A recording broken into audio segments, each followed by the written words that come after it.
Hello, ladies and gentlemen. Welcome to Donna Just Being Real. My channel is all about dating, love, relationship, toxic relationship advice channel. Yes. All right, we're going to get back into this to recap of the trial. So we basically on week 3. I know a lot of people have been saying week 2, but technically the first week was the jury, then the second week, and then third. So we aren't really technically on week 3, I guess, whatever. So we're going to get into it. Now, the main thing I want to focus on, yeah, you, Diddy. I have a bit of a problem with you. Yes, I do. I have a bit of a problem with you. Why did you do that to Kid Cudi's dog? Are you kidding me? Ooh, if you have some animal lovers on that jury, you are done. They don't play that. All right, so we're going to get into this topic, and we're going to also touch into the mother. Yes. Cassie Ventura's mother was on the stand. And do you know the nerve of Diddy to extort money from her? From the family. Oh, yes, he did. So we're gonna get into it. But what you do is hit the like, share your thoughts and opinions in the comment section. If you need to reach me, look in the description. You'll find my email. All right. So we basically just gonna do some clips because the trial is not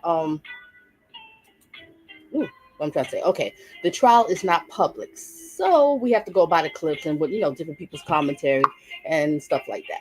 All right. So let's get into. We're gonna watch this first clip, ladies and gentlemen. And this first clip here is okay. This is like a bit of a recap trial of what happened this week. So let's see what they have to say. We can go from there. Let's get it.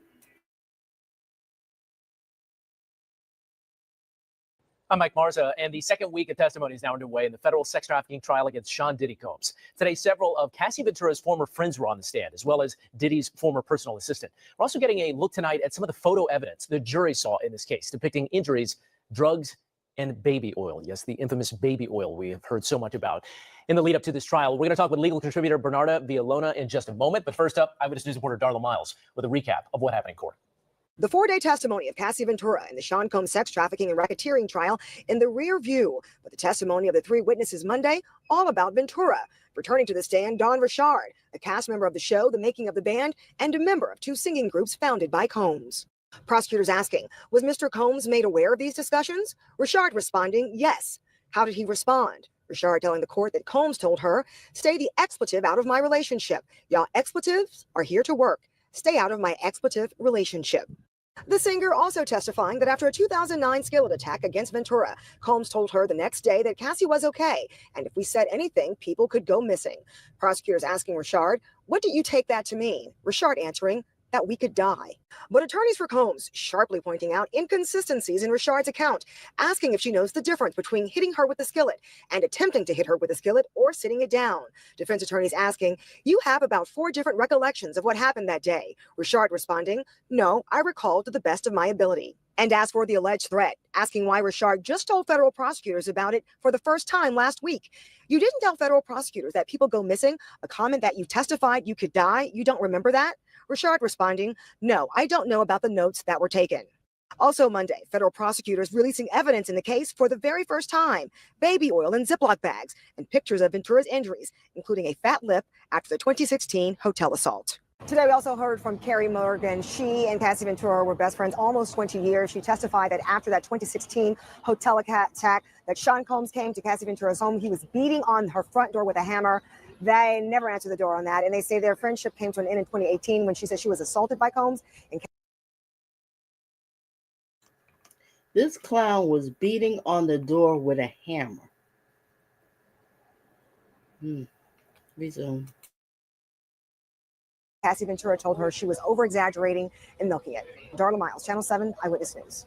Our thanks to Darla. Now we're joined by ABC News legal contributor Bernarda Villalona. You know, we were talking about that moment right there in court. You were in the courtroom today. How did that play with the jury? So I think that was definitely a shocking part of today's testimony, because it's something that the jurors had not heard in opening statements. So for the first time ever during this trial, they were hearing that Sean Combs went to that apartment and was banging on that door with a hammer, trying to get into Cassie. Now, why is that so important? Because remember, you have that sex trafficking count by force, fraud, or coercion. Now, by Cassie saying, when she initially testified, that, look, when she was beaten, there was a freak off happening inside of that hotel room, and that there was a male escort that was there, and that he was trying to drag her back in. Now, we fast forward to 30 minutes. So what she's saying is, if I'm correct here, I stand to be corrected. So that day that Sean Combs decided to go berserk on her, that was a freak off night. She didn't want to do it. And she was leaving out, and he was dragging her in there. So to the people that's out here saying that, well, why she didn't leave? She stayed. Oh, she's not all that innocent. Did y'all hear that? She was trying to get out of there. So now you see what happens when she tries to leave. I'm just saying. Let's resume. Minutes later, he's trying to get Cassie to come back. This just goes to show you that you also have a neutral witness coming in to testify as to the extremes that Sean Combs would take to try to get Cassie to come back to him and participate in these freak-offs. This was the 2016 hotel beating video that we've seen so often, so hard to watch. So it's interesting, too, because then you heard from the friend testify today. 2018 is when that friendship ended. That's also when the relationship between Sean Combs and Cassie Ventura ended, right? Yeah, so 2018 was a big year in terms for a lot of people, aside from Cassie, from Sean Combs, and also from the friend. But I think also remember that that's when finally that relationship came to an end between Cassie and Sean Combs, 2018. So in court today, you heard from these three people close to Cassie Ventura, or at least two people close to Cassie Ventura, and then a third who was only on the stand for about 5 minutes. This was the assistant from Sean. Yes, so Mr. James was called closer to almost the time that they had to break for the day. Now, Mr. James came in and testified and said that he was one of the personal assistants for Sean Combs for about 2 years. And in his testimony where he started, one of the biggest moments so far is that he testified that he overheard a conversation where Sean Combs was telling someone, or someone was asking him, well, how's Kim Porter? She's okay. Well, how's Cassie? She's okay. She's right where I want her. She's young and moldable. Now, that is crucial because, again, when we're talking about sex trafficking,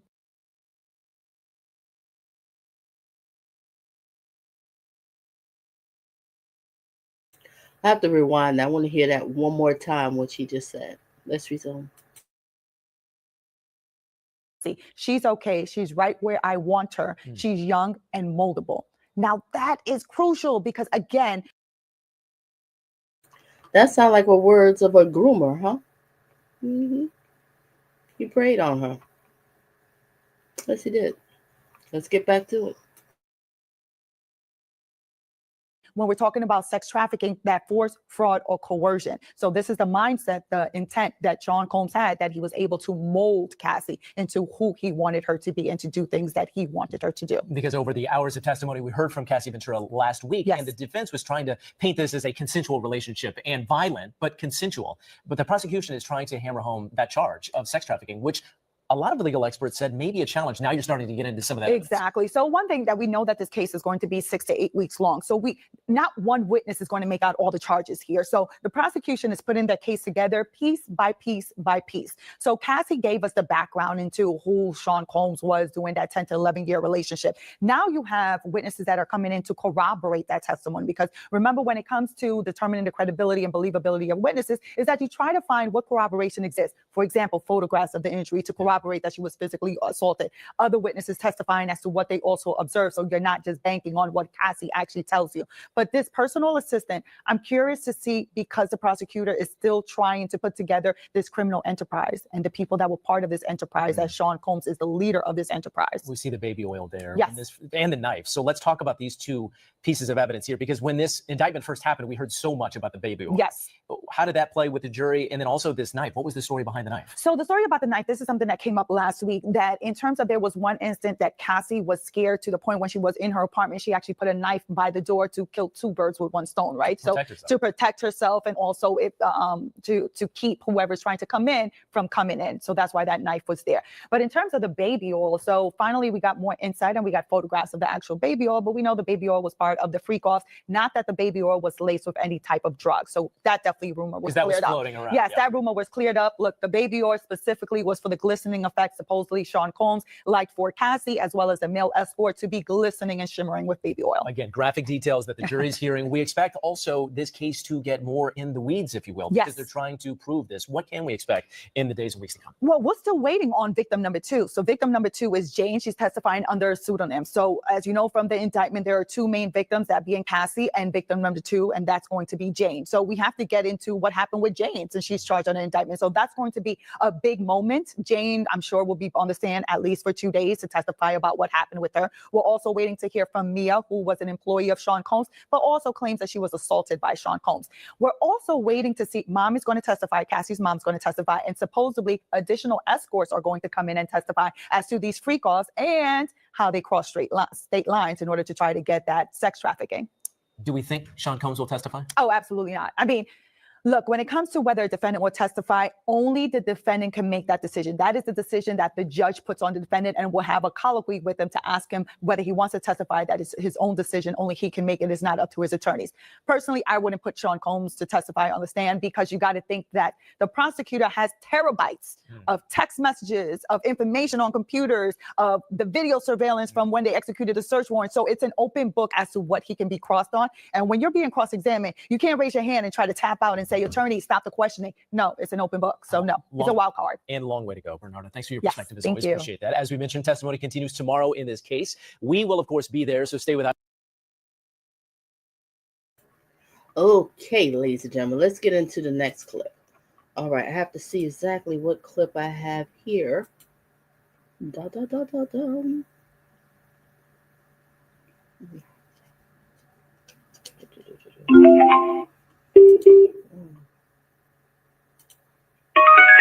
Okay, ladies and gentlemen, give me just a second while I find this clip here.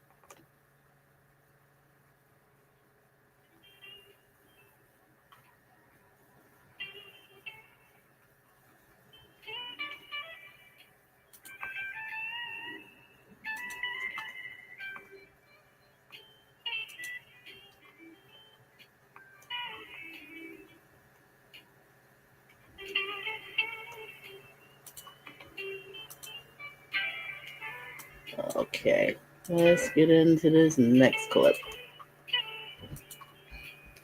Okay, in this clip here, we're going to be focusing more on what it says the latest, the personal assistant that Diddy had that testified on the stand. Excuse me. Let's get it.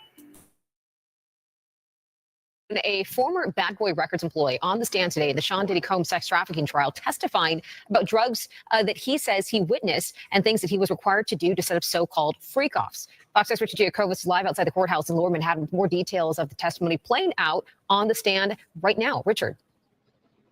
Bianca, these words, "This is Mr. Combs' kingdom. We're all here to serve in it," were spoken by the Vice President of Human Resources for Bad Boy Records back in 2007 to Sean Diddy Combs' then personal assistant, David James, who just wrapped up his testimony, becoming emotional, recalling that exchange on the first day he was interviewed for the job back in 2007. It was a stint that lasted about 2 years. I must pause. I see Emmanuel, and how you doing, Emmanuel? And blessings to you, blessings, blessings. What do you think of this whole trial thing? Share your thoughts. Ooh, boy. All right, let's resume. Good to see you, brother. Good to see you. James arriving in federal court this morning. He testified today about seeing Combs allegedly attack his personal chef, as well as the rap mogul's drug use, claiming that Combs used drugs every. I guess you already answered my question, Emmanuel. Did you hear what he did to Kid Cudi's dog? Let me tell you, I'm an animal lover. We don't like that. We don't like that, do we, man? We don't like that. All right, let's get back to it. Reason. every day. James also talked about being required to set up Combs's hotel rooms with about 40 different skincare products, thousands of dollars in cash, and 25 to 30 different pill bottles.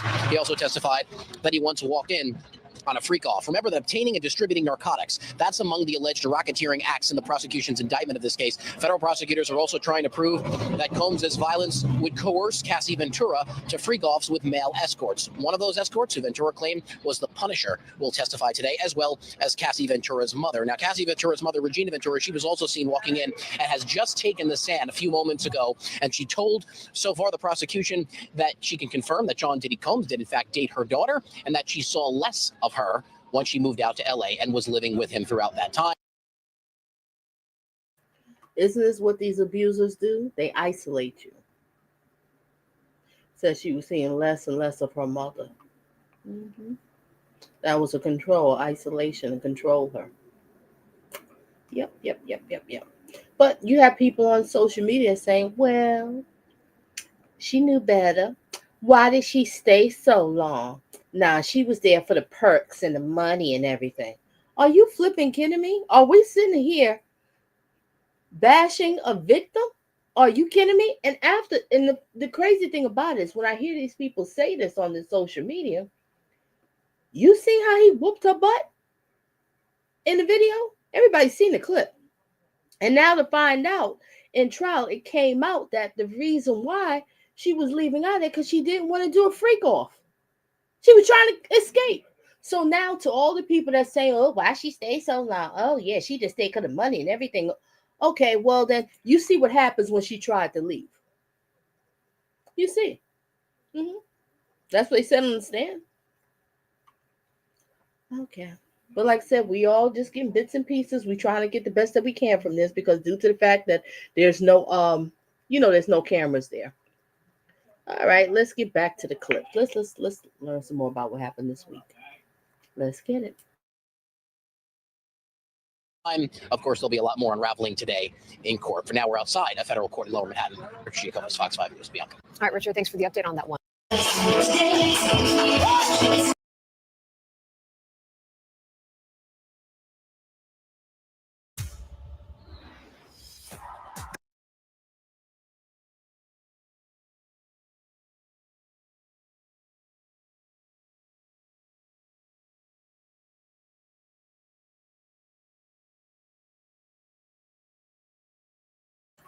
I'm so sorry. Everything went foo.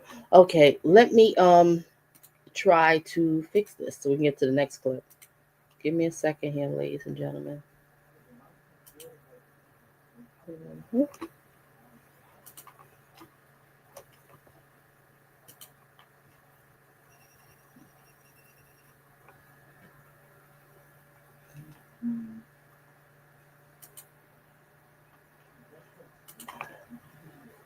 Okay, let's watch this clip here.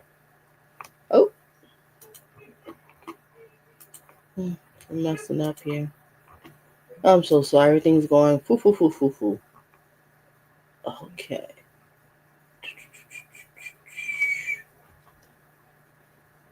Okay, let's watch this clip here.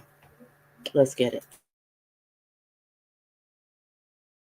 Federal sex trafficking trial underway. The jury hearing this morning testimony from a Homeland Security special agent in charge named Gerard Gannon. He's talking about that March 2024 raid on Combs's Miami Beach home. And he's going over the evidence that was collected from Combs's bedroom closet during the search. He described finding high-heeled shoes, cell phones, pills, cocaine, cash, a handgun, and you guessed it, bottles of baby oil. Well, remember, the Combs case happening in federal courts, so our cameras are not allowed to show it, but we're inside the courtroom and outside of the courthouse. And possibly today, possibly tomorrow, the government's going to call Scott Misculi. Who is he? The musician known as Kid Cudi. Kid Cudi is going to be called to the stand. Court TV's Kelly Craft inside the courtroom right now. She's going to be coming out to give us an update a little bit later on the case. And why is Kid Cudi important? Well, because for a hot minute there, he was dating Cassie, and that allegedly got Diddy mad, and he allegedly blew up Kid Cudi's car. So that could be what's known as a predicate crime that's alleged as part of this racketeering conspiracy. Another artist's testimony that was key in this case is the testimony coming in from former Diddy artist Don Richard. And what we've done is we've taken the court transcript of what she testified to and married it with some AI voice technology so you can go into the courtroom and hear what she said. Let's do that now. What if recording high-quality content, editing like a pro, and streaming like a star was as simple as hitting record? Before the weekend, you testified regarding an incident involving an egg skillet in 2009 at Mr. Combs' residence. Do you recall that? Yes. You also testified that the following day, Mr. Combs called you back to his residence and made certain statements to you. I forgot to mention earlier, the speed is on 1.25, ladies and gentlemen. If it's too fast for you, you can slow it down on your end, whatever's comfortable for you. Okay? Make sure you hit the like, and thank you for being here. Resume. Do you recall that? Yes. Can you please remind the jury the statements that Mr. Combs made to you at that time? That the relationship that he had, that the incident was of passion, and that Cassie was okay, and that if we say anything, that we could go missing. What did you understand him to mean? That we could die. Ms. Richard, how did you react when Mr. Combs threatened you in this manner? I didn't react at all, was shocked, but also scared because it was our first time really getting started to record, and that was my first time really being in a group with everybody. And I couldn't believe that this would be the beginning of the journey for us. The group you're referring to, Ms. Richard, is Diddy Dirty Money? Yes, Dirty Money. Following the incident in Mr. Combs' residence in 2009, did you continue to see Ms. Ventura while you were a member of Diddy Dirty Money? I did. Generally, where would you see her? In the studio, in hotels, events that we would have, performances we would have, and in the house as well. Generally, how frequently would you see Ms. Ventura? Frequently. After the incident in Mr. Combs' Los Angeles residence, were there other occasions when you observed acts of violence between Mr. Combs and Ms. Ventura? Yes. How frequently did you observe Mr. Combs being violent with Ms. Ventura? Frequently. Can you please describe for the jury what you observed generally? He would punch her, choke her, drag her, slap her in the mouth. I saw him kick her, punch her in the stomach. Prior to witnessing those incidents, were you able to observe the interactions between Mr. Combs and Ms. Ventura? Yes. And generally, based on your observations, what would prompt these acts of violence? It varied. It could be Cass speaking up for herself. It could be, random, like we wouldn't even know where it came from. It could be if she wanted to perform or she had an opinion about something. It just varied. And when you state that it happens sometimes when Ms. Ventura would speak up for herself, can you describe what you mean by that? Cass is like quiet. She would be quiet. She had a quiet demeanor. She was soft. And when she would have these moments of like trying to stick up for herself, trying to be more for herself, and he wasn't having. You know, shout out to Court TV for doing this AI thing. This really gives you more of, what's happening in the court. And I noticed they did that for certain days. I hope they're going to do it through the whole trial. But shout out to Court TV. You doing this is perfect because they know we don't know what's happening in the trial. All right, let's get back to it. That he would hurt her for it. You also testified that members from his security staff would observe these incidents. Is that correct? Yes. Can you specify, Ms. Richard, who from Mr. Combs' security staff witnessed incidents of violence? D-Rock and Bonds. And can you please describe what D-Rock's role was for Mr. Combs? He was a bodyguard. He was also really close to Puff. Like they were close like brothers. How would D-Rock and Bonds react to incidents of violence that they observed? They wouldn't react. They wouldn't do anything. Did you ever observe Ms. Ventura with injuries after these instances of abuse? Yes. Where on her body? Her face. When I say face, her eyes, her lip, her arms, her knees. How, if at all, would Ms. Ventura attempt to cover up or hide these injuries? With makeup, clothing, and sometimes sunglasses. Was there a time that you and Ms. Ventura and Mr. Combs were in Mr. Combs' New York residence? Correct. What happened while you were in the residence? Kalina and I were in the bathroom getting ready, doing our makeup, and Puffy and Cassie were in the hallway arguing. What did you observe happen next? He punched her in the face. Did he punch her with an open or closed fist? It was a closed fist. After Mr. Combs punched Ms. Ventura in the face, he punched her with a closed fist. Wow. Did anybody who's here or who's watching a replay, did you all see Gina's interview with Tasha K? Anybody see it? Let me know. And if you do, let me know. What do you think of it? If you don't want to put it on the comment section on here, you can just email me. Just let me know. And also, I want to watch that clip again, with Gina, with Tasha K. And if anybody's interested, we can have a day that we can watch it, but it will just be off of, offline. How you say, off of YouTube or whatever. Just let me know. We can watch that interview with Gina. Face with a closed fist, how did she respond? She came into the bathroom crying. He walked off angry and she came in the bathroom. And we were with her and it was really quiet. You could see her upset. Like she was hurt. She was embarrassed. Ms. Richard, what, if anything, would you discuss with Ms. Ventura about her music career? She wanted to put out her album and I told her I would write for her. She wanted to do more modeling. She wanted to do well with her career. And I, myself and Kalina, we encouraged her to do that. We wanted to support her in any way that we could. Did you observe any discussions between Ms. Ventura and Mr. Combs about those career goals? Yes. And how, if at all, would Mr. Combs respond in those discussions? Mr. Combs didn't like that we knew or we talked to Cassie, and oftentimes we would pay for it. Ms. Richard, can you describe what, if anything, you recall Mr. Combs saying to Ms. Ventura in those discussions? Like, it was coming. But when he say it would come, he would also tell her, like, he owned her. And it was always wait for her. What was Mr. Combs' demeanor in these discussions? Sometimes it was just a moment of like, wait your turn, and it was regular. And then other times it was violent and volatile, and we would have to see that. Ms. Richard, what? People go to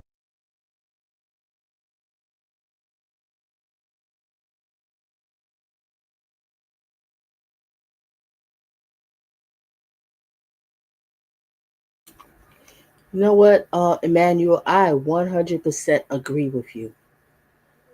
This should be other people. He didn't do this all by himself. I totally agree with you. Let's resume.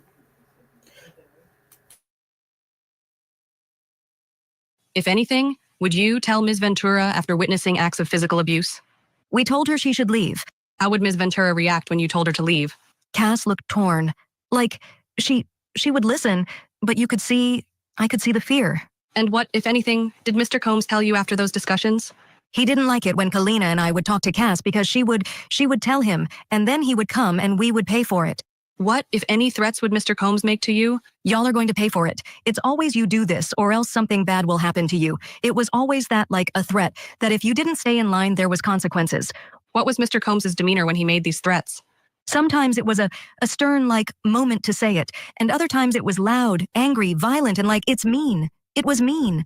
Did anyone else speak to you specifically about your discussions with Ms. Ventura? Yes. Who was that? Harv Pierre. And what, if anything, would Mr. Pierre tell you?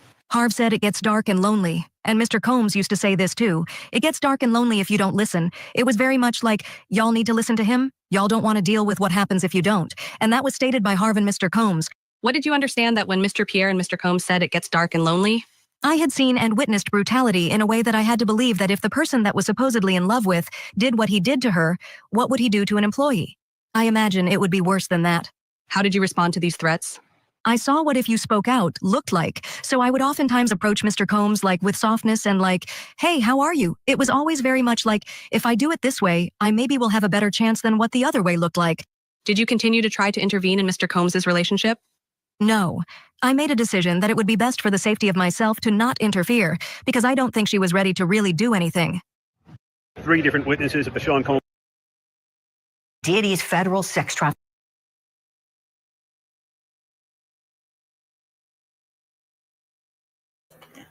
We're going to go into the next clip. Just give me a second to find it. It's going to be mute for just a second, ladies and gentlemen. Let me find the next clip.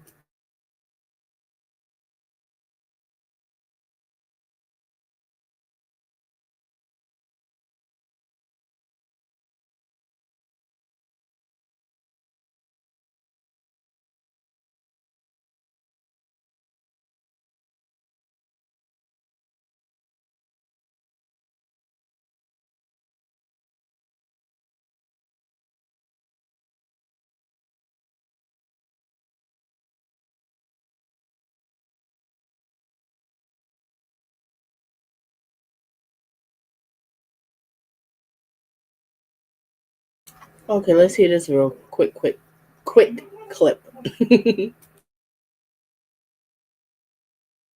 3 different witnesses of the Sean Combs trial so far, 3 different kinds of testimony, from his one-time personal assistant, David James, an almost disjointed Quentin Tarantino movie about all the things that he did during his 2-year tenure, the time he bought an 8-ball of cocaine on a yacht in Miami, the time he walked in on a freak-off and saw Cassie Ventura lying motionless on her back on the bed.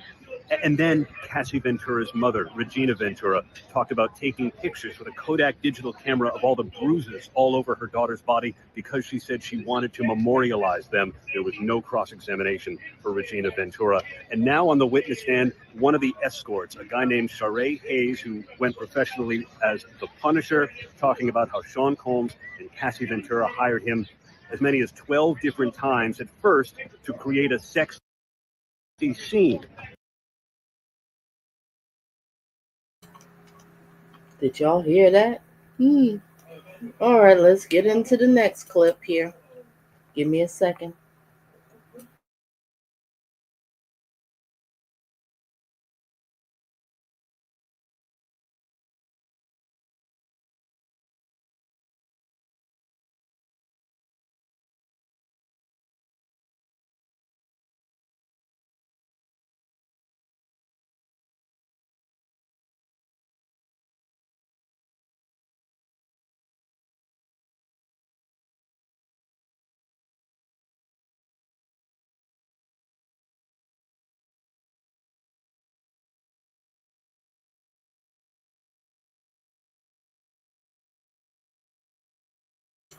Let's listen to this quick clip. Oh, boy.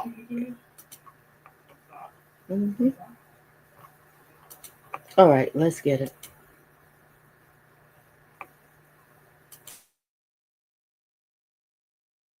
The Sean Combs trial, quick lunch break, only 30 minutes. Here's a quick recap. David James, his personal assistant, testified. Right now, they are currently in the middle of the testimony of one of the escorts, but the big witness, in my opinion, this morning was Cassie Ventura's mother, Regina Ventura. She talked about her concern as a mother after learning that Sean Combs had been physically abusive to Cassie in 2011. She talked about the photos that she took of her. She also talked about the fact she had to take a $20,000 home equity loan out of her house when Sean Combs demanded the money back because Cassie Ventura had started dating her now husband, Alex Fine. So he was upset that he paid for the trainer and now Cassie was in a relationship with him. The big thing is she was not cross-examined by Combs' attorneys at all. She gave her testimony. It's about 20 minutes. She was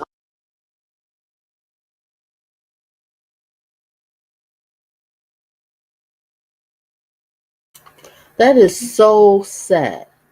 The nerve of Diddy to extort money from them.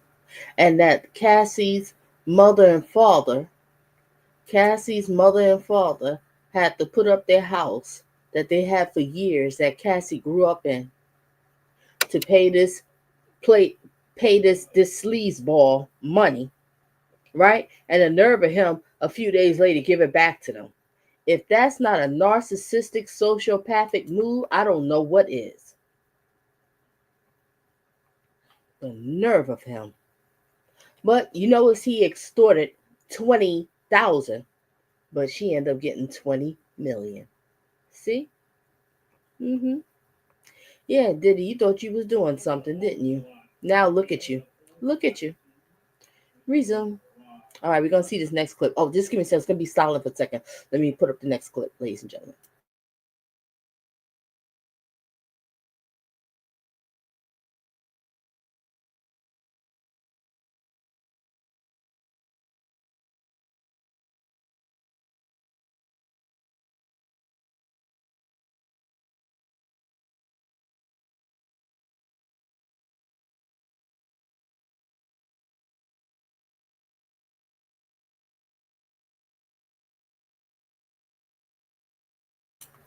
Let's listen to this clip.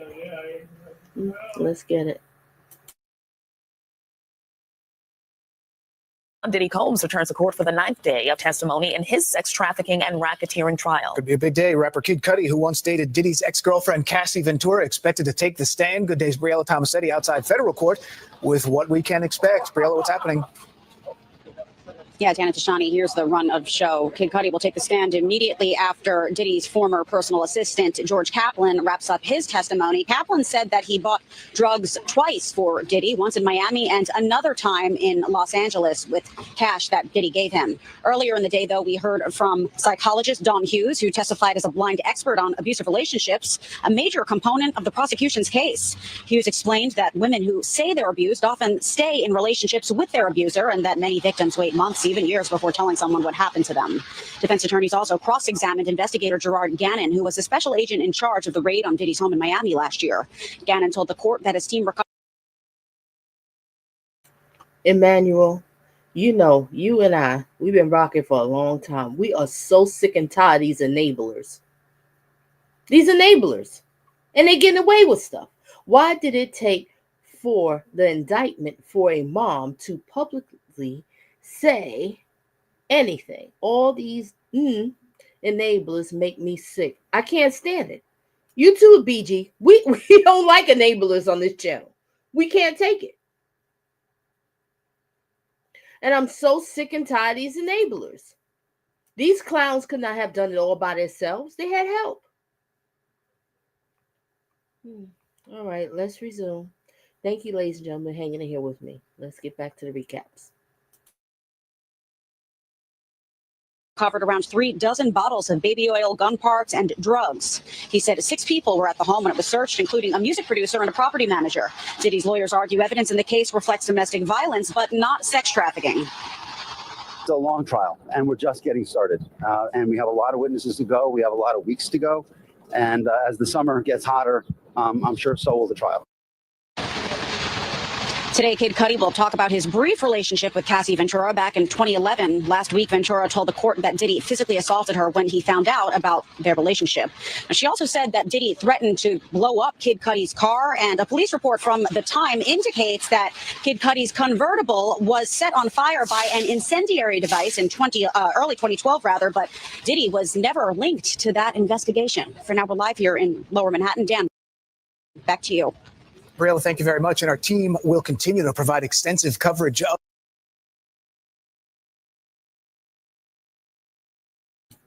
Okay, it's going to be mute for a second. We got to switch to the next clip. You know, I have to do clips. I'm sorry, ladies. We're doing clips. But we can get it.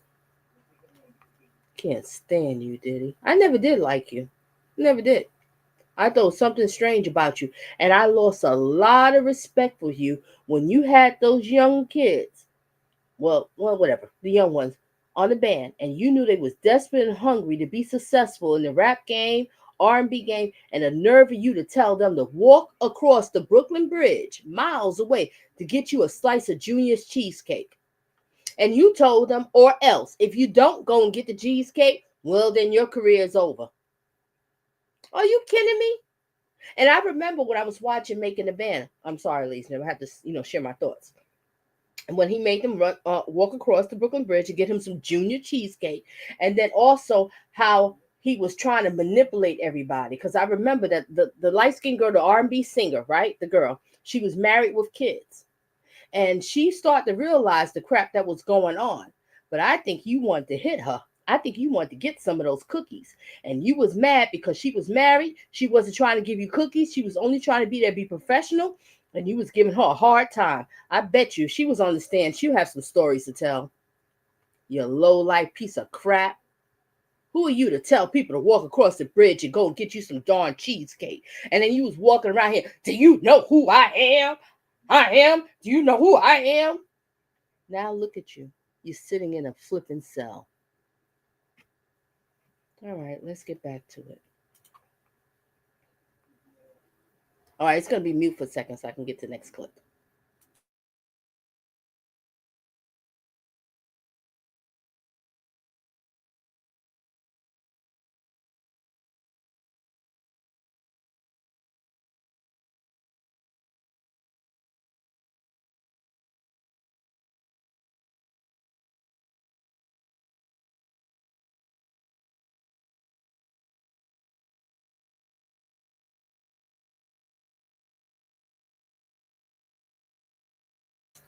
Okay, I have this clip. Let's watch this, ladies and gentlemen. Want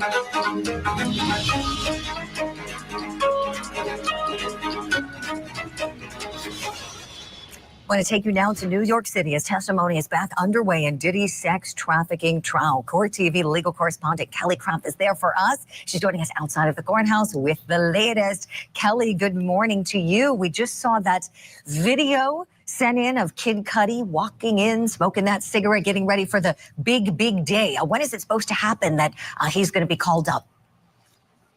Hi there, Emmanuel, you remember that? You remember? I wish I could show that clip. Donna, you took the words right out of my mouth. I just like him for the same. I guess you don't like him for the same reason, and also for what Suge Knight said. Always in the videos, always trying to outshine the artist, and was never that. You remember? He always in everybody's video, and Suge Knight had to check him. What was it? The Source Awards, Emmanuel? I think it was the Source Awards, right? And he was like, "Why don't you come on over to Death Row so you won't have somebody always in your videos?" Mm-hmm. Controlling, manipulative. It has to be all about him. You have to stroke and feed his ego. The nerve of him. All right, let's get back to the clip. Julie. Well, the cross-examination of George Kaplan, the ex-personal assistant of Sean Combs, that just got underway a few minutes ago. So we do have some time yet before Kid Cudi is called to the stand. But here's a picture of, well, this is George Kaplan. He's making his way into the courthouse this morning. So he started on the stand yesterday testifying about a lot of things. We'll get to his testimony in a moment. But then we can also play for you that video of Kid Cudi. So everyone was gathering outside. Every time one of the bigger cars comes up in front of the federal courthouse, people go over there to see. And there you saw him, Kid Cudi, making his way outside of his vehicle and smoking that cigarette. And somebody yelled to him, "I like your fit," talking about his very casual outfit that he had on, not being too serious, Julie. So it was it's always an interesting scene when you see some of these celebrities make their way out of the car in their style. Right. He's got a jeans, right? Jeans, blue jeans, a leather jacket, white t-shirt. Yeah. Okay. I mean, casual for not federal exactly court. a court outfit, but right. You know. Right, Kelly. He's dressed like that because he's an artist, and he don't want to be there. You know. Well, then again, maybe he do want to be there to clear things up because you know what Diddy did. Ooh. Well, let's listen to the clip or whatever. Let's listen to it. Let's get it. I know. The government needs him. I don't think they're going to send him home to change his pants. I think they're going to just get up there and tell us what you can. My gosh, Kelly, his testimony is going to be so key, as you know, going to one of what we know are those predicate crimes underneath a big overarching charge here of the racketeering conspiracy. Tell us a little bit about what the jury's heard so far regarding that arson, if you would, please. Yeah. So when Cassie Ventura, this is Sean Combs' ex-girlfriend, when she was on the stand, she talked about her relationship with Kid Cudi. And so how did Sean find out about it? Well, she had gotten a burner phone.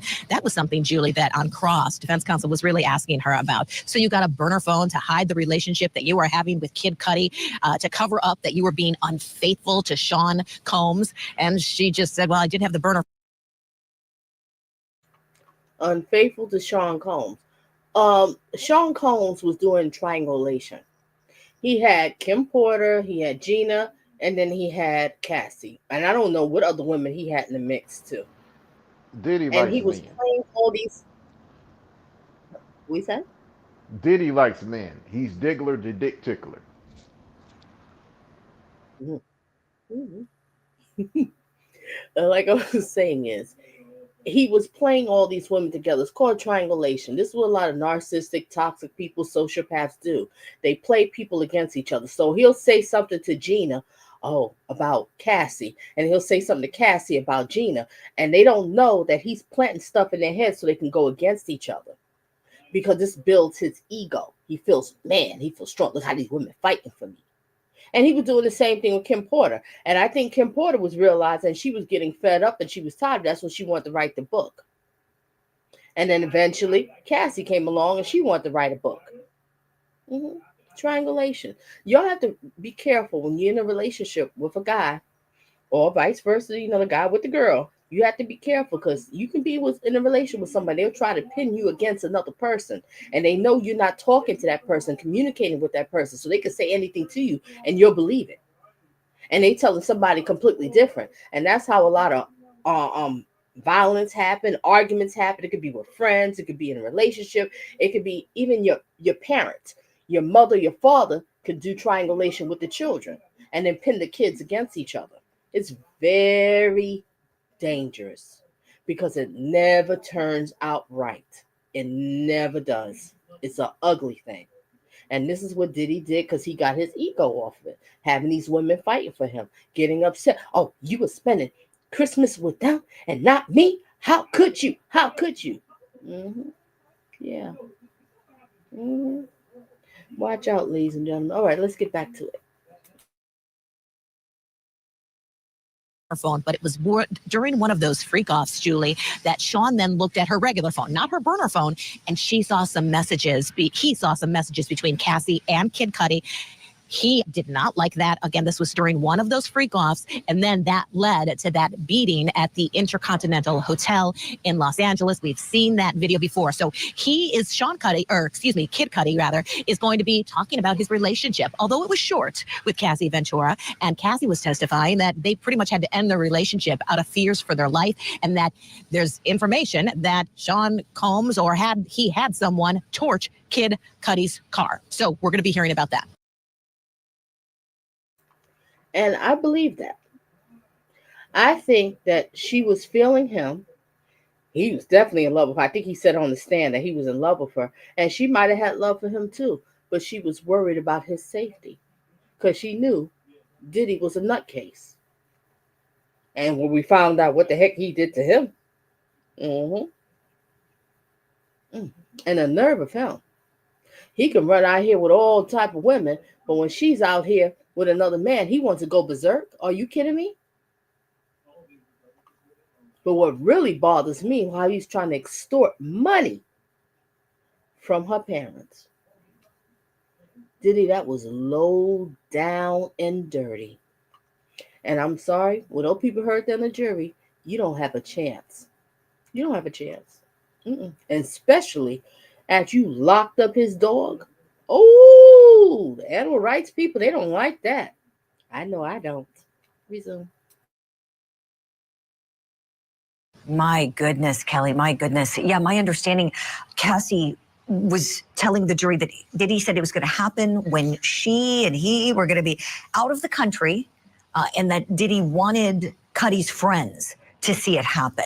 Is that correct? Exactly, Julie. That is correct. That is absolutely correct. Goodness. So we're going to hear all about that. But that cross of George Kaplan, that's getting underway, Julie. And what they're talking about there is he was just so excited to start working for Sean Combs. And so he would start to see all of these things take place. He was on direct describing an incident on a private plane between Sean and Cassie, in which he described Sean as holding up like a rocks glass, and heard Cassie then say, isn't someone seeing this? Talking about a beating that was taking place right.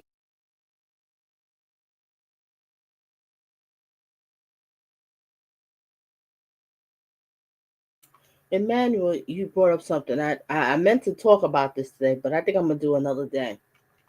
And Emmanuel, share your thoughts. I know you have daughters. And to anybody who's watching replay, you have children, you have daughters or whatever.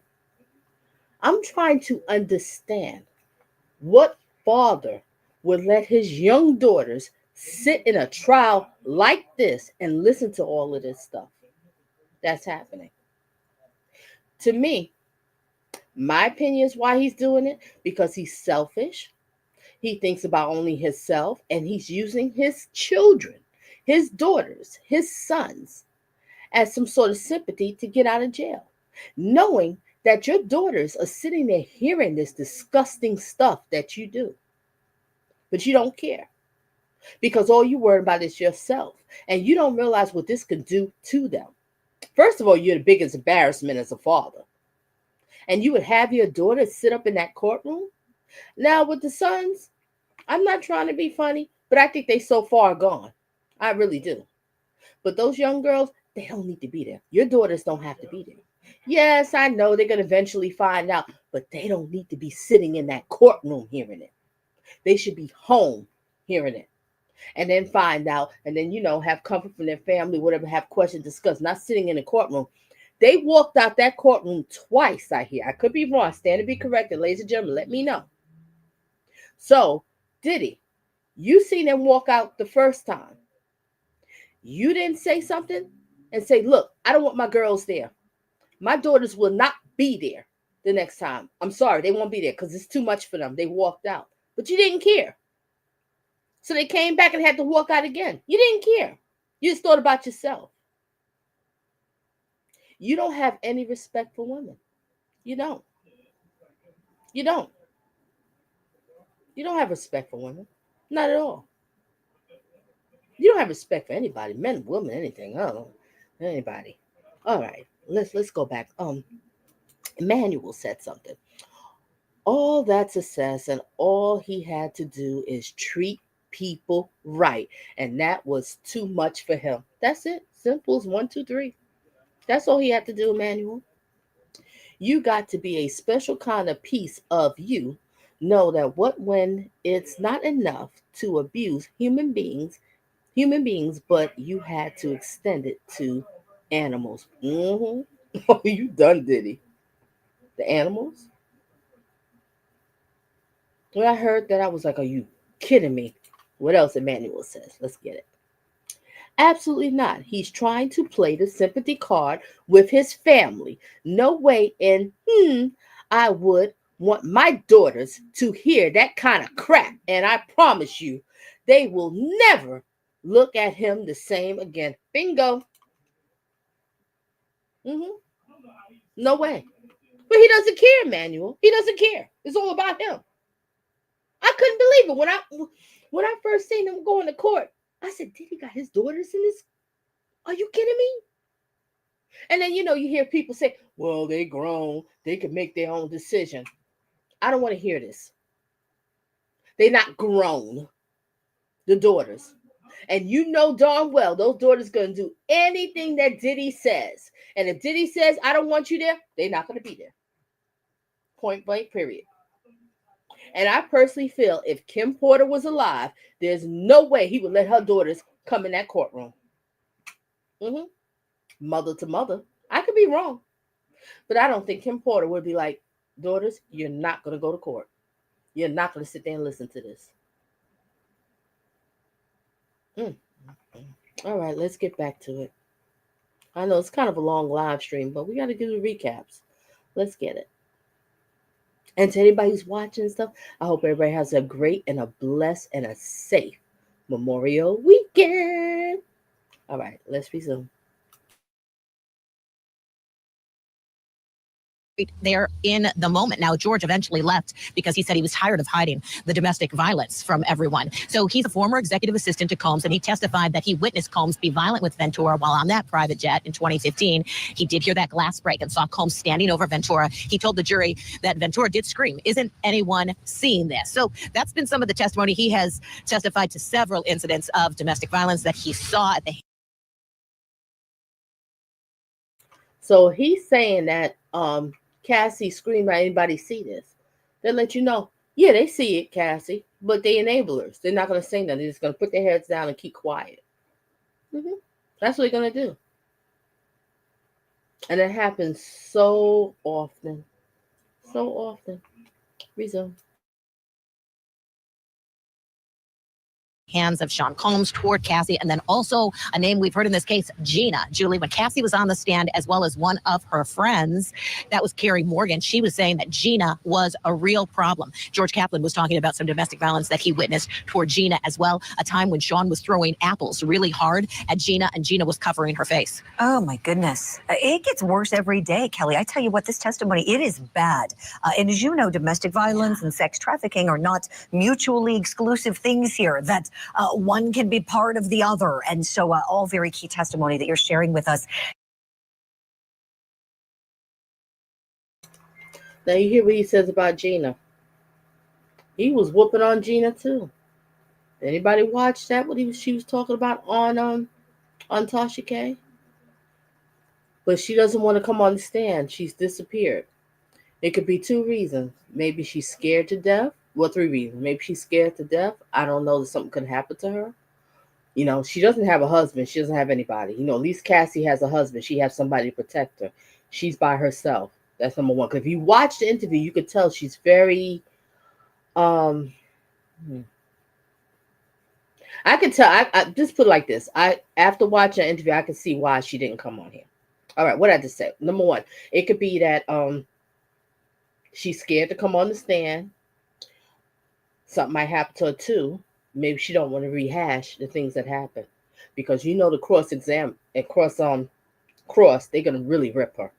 Okay, maybe it's too much for her, or number three, maybe she got paid off, or number four is she might be still in love with Diddy.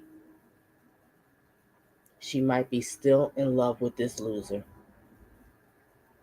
You know, I don't know. It's so sad. You know, and what really bothers me with this trial is I'm hearing so many people, you know, bashing the victim. And the crazy thing about it, y'all seen the tape of how he whooped her butt, and now you finding out she was leaving. She packed her bag. She was trying to sneak out of there because she didn't want to do a freak off. But nobody's bringing that up. Notice that. They just kind of like slide by that. They just don't want to, you know. That guy sat there with a towel on, nothing but a dang towel, butt naked, and ran after her. Threw her down, kicked her, stomped her out, and then drug her and her stuff back to the room. Mm-hmm. And come to find out, Jack, that was a freak off night. I think the guy was actually there. I guess something happened. She was like, Or I'm he out. left or something, was it? Yeah. But it was a freak off night. She didn't want to do it. She was leaving. So to everybody who wants to say, oh, she know better. She ain't really no victim. She ain't all that innocent. I mean, Did you see the woman? at the end of the day, she's still a victim, no matter how you slice it. I mean, What's annoying is they'll say you that see the she's tape. not. But what's annoying is they'll say she's not all that innocent. She stayed. She stayed for I don't 10 think that years. really matters right now. I think it's the fact that they they obviously have enough evidence to find him guilty, especially if he's paying these people. But what I'm saying is, I'm talking about, like, you know, people that's on social media, just people talking in general. I And for mean, them to people are say, gonna say what they want to say on social right, media, but no I'm matter just, what. you know, I'm just like getting into, you know, with this channel, I'm just saying I don't like when people bash victims. I don't like when they say these certain comments. Yeah, And that's it's not true. right. But I The mean, sad part about it is, it's like, are y'all listening to everything that's on trial? You just want to pick and choose what you want to hear. And I noticed that.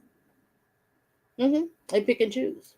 And they'll say is, oh, well, she got paid handy, didn't she? Her and her personal trainer husband. Wow. This is what you say about a victim. And this is why, ladies and gentlemen, and I get plenty of emails, this is why victims don't say anything. Because you're going to be shamed. You're going to be re-victimized again. And especially on the stand. Especially on the stand. And it's not right. It really isn't.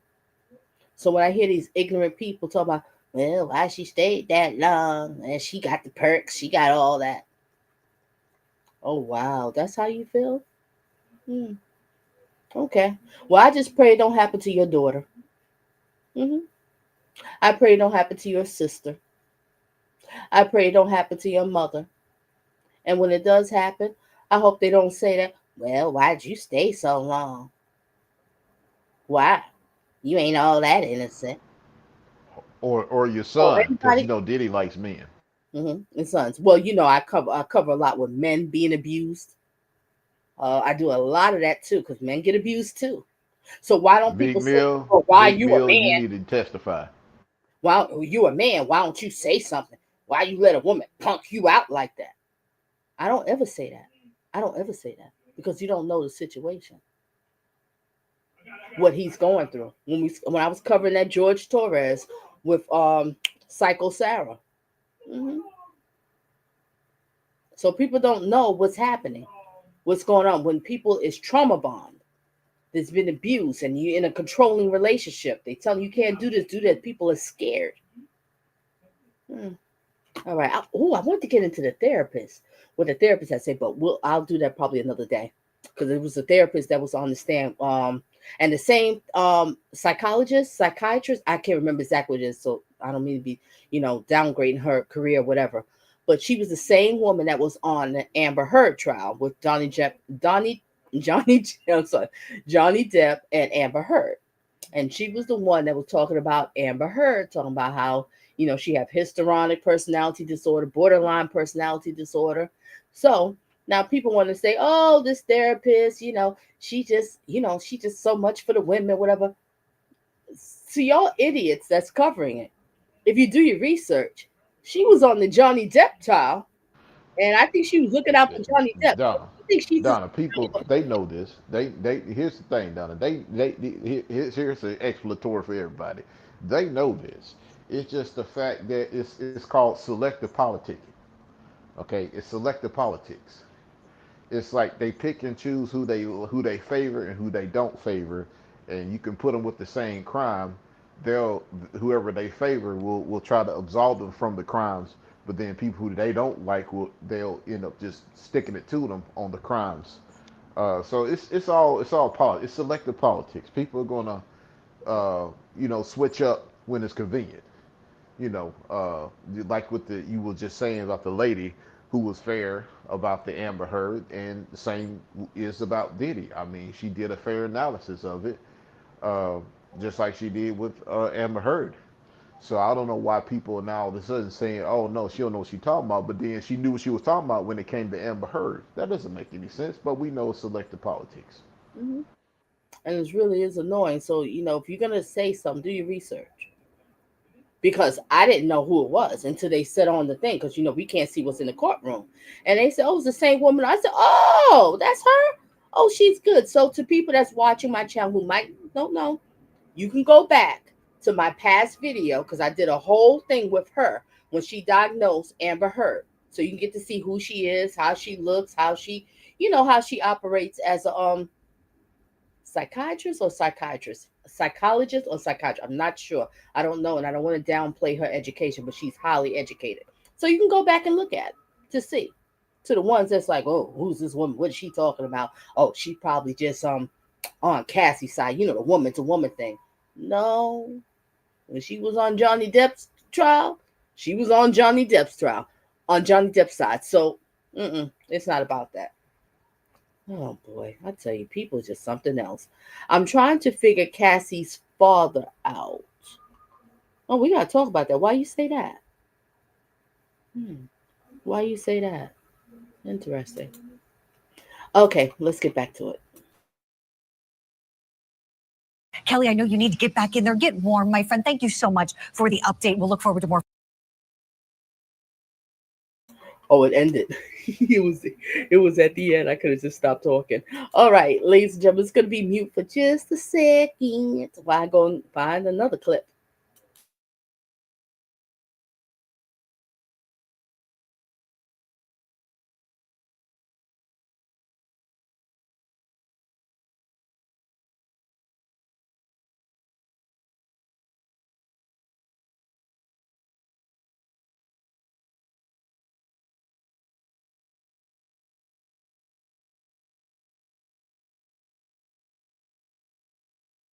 All right, this one here is kind of a long clip, so just get comfortable. Now we're gonna get it's law and crime, and they're gonna discuss Cassie Ventura's mom makes shocking confession in P Diddy trafficking trial. All right, let's get it.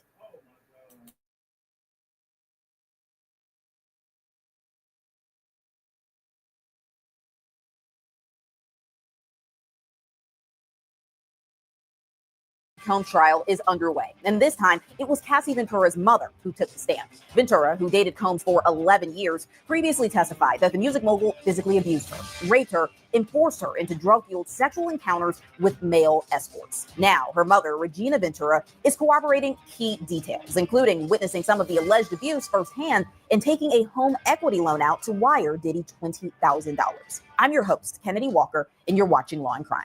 These images shown to the jury reveal several. Wait a minute, Manuel. No, sorry, Manuel. BG, Diddy, and Shannon. Are you talking about Shannon Sharp? Hold on. You Come talk. on, Hold BG, on. talk to me. Yes. Diggler and Shay Shay. Now that's what I'm trying to ask. BG, where are you heading to? Because if you're heading to where I think you're heading, you and I think so much alike, and we will discuss that one. I But wouldn't be not right surprised now. if it's. I wouldn't be surprised if it's Diggler and Shay Shay. Let me know, BG. Where you heading to? Where you heading to? All right, but I will say one thing. If when Shannon Sharp was trending with this craziness that he was doing with the young girl, right? I have a problem with that. He's not even a sugar daddy; he's a sugar grandpa, right? And oh my gosh, I just lost track what I was about to say. Oh, if you listen to the text message exchange between Shannon Sharp and that young girl, it ain't too much different from the crap that Diddy was doing with Cassie. You see, it's all grooming. These old men want these young girls. Not saying all older men with younger women is trying to groom them, to manipulate and use them. No, not saying that. Not saying that. Not all of them's like that. Okay? But a lot are. A lot are. You just have to watch out. And that's where the parents kick in. Talk to your children. Talk to them. All right. I wouldn't be surprised that Shannon Sharp and Diddy, either they both seem like the same type. See, Emmanuel, I didn't know much about Shannon Sharp. I didn't know who this dude was, whatever. Just kind of heard the name. And I just basically bumped up with him when he was trending with Cat Williams. I'm saying right, Cat Williams was trending with him. So you watch a video. And that was it. But I remember watching that video and I said something about this Shannon Sharp I don't feel comfortable with. Then came out with him having sex and, oh, I didn't know it was live. I didn't know. Liar, liar, pants on fire. And then later on, it comes out with him with a young girl. Yep. But people say is, well, she was OnlyFans and she was out there, so she ain't all that innocent. Really? Really? Really? For people that feel this way, please, my channel is not for you. It's definitely not for you.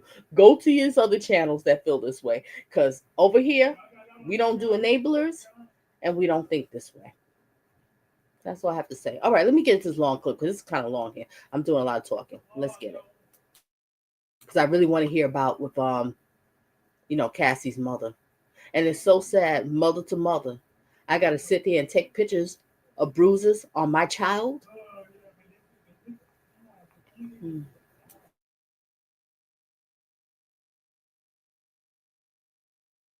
Injuries Cassie Ventura says were caused by Sean Combs. Because of YouTube rules, we have to blur them. But one shows her visibly swollen lip. Another shows a bloody cut above her eyebrow. You can also see large, dark bruises on her leg and back. Tuesday, Cassie's mother, Regina Ventura, testified about the abuse, telling the court she took those photos herself to document what her daughter had been going through. Prosecutors then showed an email to the jury. It's an email Cassie sent to her mother and one of Diddy's employees in December of 2011. It said, quote,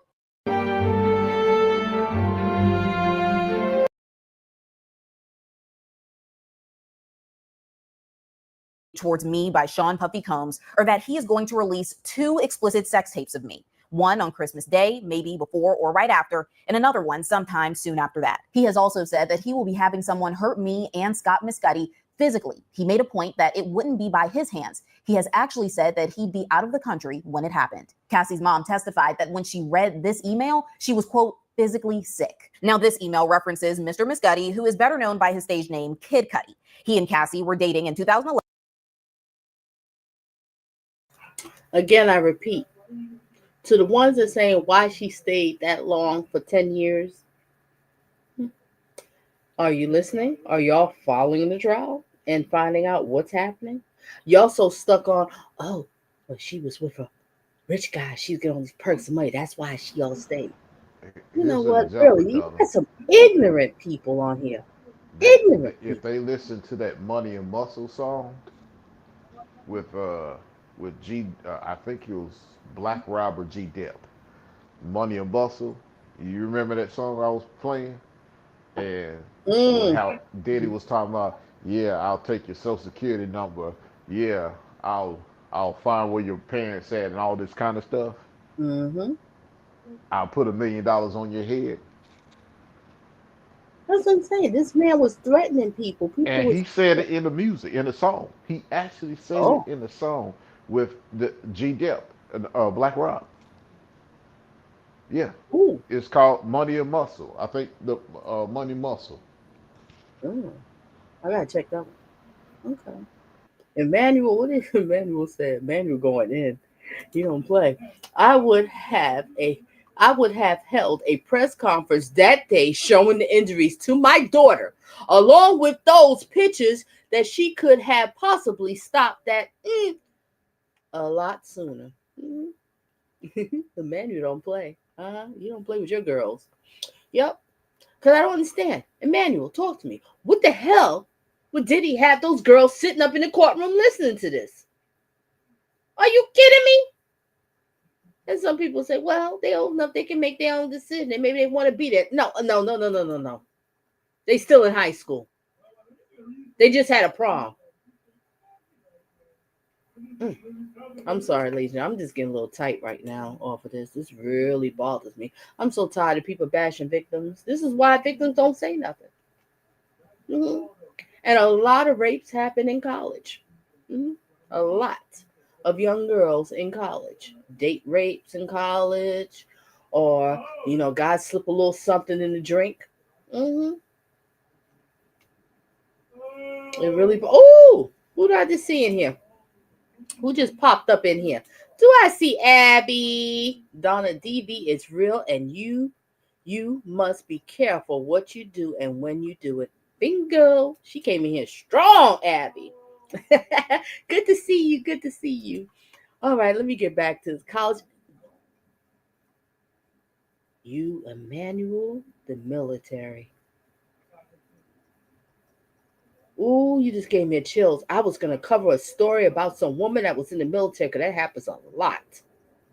Emmanuel, you on point. You know what's up. Mm-hmm. That's why we've been rocking for a long time. Okay, let's get back to. I'm gonna try not to talk so much. Let's get through this here. I don't want to keep y'all here forever. We only been here for past an hour. Well, we doing recaps. We doing recaps. All right, Visa.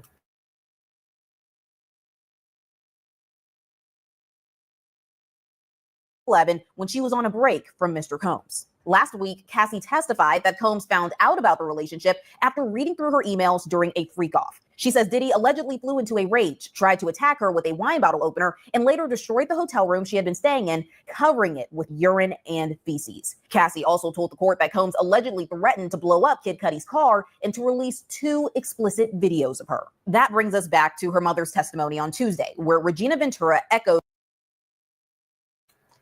So that's Revenge P, right?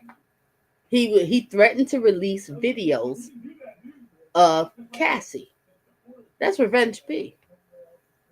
Ooh, Diddy, I'm sorry. You ain't gonna make it.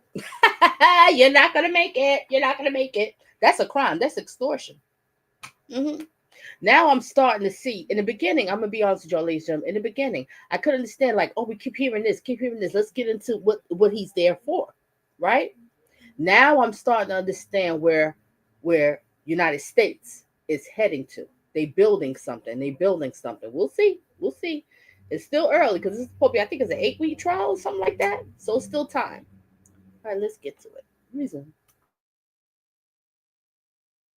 Many of her daughter's claims. She said after getting the email, Diddy demanded that she pay $20,000 to recoup money that he had spent on her daughter. The prosecutor asked, "Why did you go to the bank and take out a $20,000 loan?" Regina said, I was scared for my daughter's safety. She was asked what she needed the money for, and she said to pay Sean Combs. And when she was asked why she needed to pay Sean Combs, she testified, because he demanded it. And it's important to note that at this point in 2011, Diddy is worth millions of dollars, but is allowing the mother of his girlfriend to take out a home equity loan to wire the money. Combs accepted the cash, but then he sent it back days later. The prosecution also questioned Mrs. Ventura about a separate incident in 2016 when she called police on Combs. She was in town to celebrate Cassie's 30th birthday. The prosecutor asked what happened earlier that day. Regina said Cassie, Cassandra, was out with Sean and he stole her phone. She was asked, how do you know that? Regina testified, because she came and told me and I called the police. The prosecutor asked, what, if any, interactions did you have with Sean that same day that Cassandra's phone was stolen? She responded, we had a bitter argument outside her apartment building. Taking a little brain.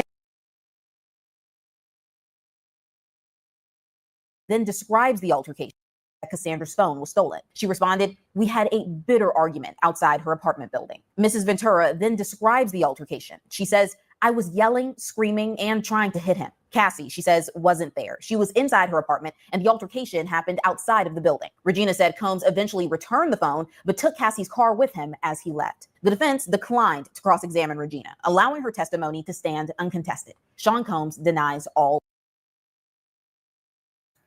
See, this is where I know he's 100% guilty because, all right, Diddy has so many lawyers. They say they have so many lawyers like that they barely can sit at the table, correct? He's paying these lawyers crazy money each day to come to court. And why your team did not cross-examine Cassie's mother for what the things that she said? Because it's true. Because it's true. I don't understand. Your lawyer should have been trying to save you. That's some serious stuff that it was said. Because I was looking for it. I was saying, whoa. I didn't know this was happening. Revenge? P? Is this how you go, Diddy? So I want to hear cross. I want to hear what your lawyers have to say that's defending you. They didn't have nothing to say. Because you're a piece of crap. That's why. That's why. The nerve of you. You knew that family didn't have much money. You knew that. They had to put their house up. They had to put their house up to save their daughter.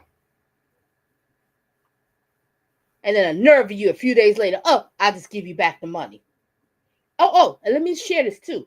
You got people got commentary. Well, he did get back the money. Oh, so he gets a brownie? Oh, let's just give him a brownie. Let's give him a hug and everything because he gave back the money.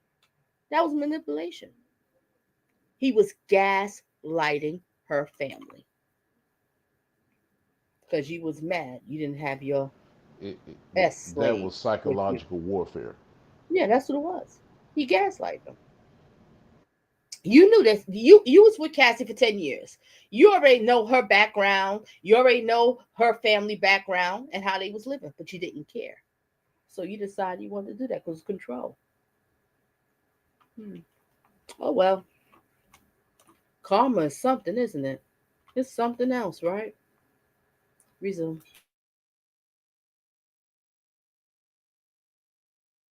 Allegations. This is a law and crime legal alert. If you received Depo-Provera birth control shots and were later diagnosed with a brain or spinal tumor called mesangioma, you may be eligible for a lawsuit. Morgan & Morgan is investigating claims that patients have to pay to unpack the emotional and potentially pivotal test Depo to see if you qualify. And here to unpack the emotional and potentially pivotal testimony from Cassie Ventura's mother is litigator Rich Schoenstein. Rich, thank you so much for being here. My pleasure. Good to see you. So, Emmanuel said, one, is true, and then going after the mother would look bad on his part also. Oh, okay. I get what you're saying, Emmanuel. I get what you're saying. Thank you for sharing that one. All right, Abby says, so what Abby says, I think that they were afraid of what else will be brought out in cross. Ooh. All right, even though he gave it back, it still cost him a lot of money. Exactly. And the nerve, Abby, you got, people out here talking like, well, he did give it back. Are you kidding me? He knew what he was doing.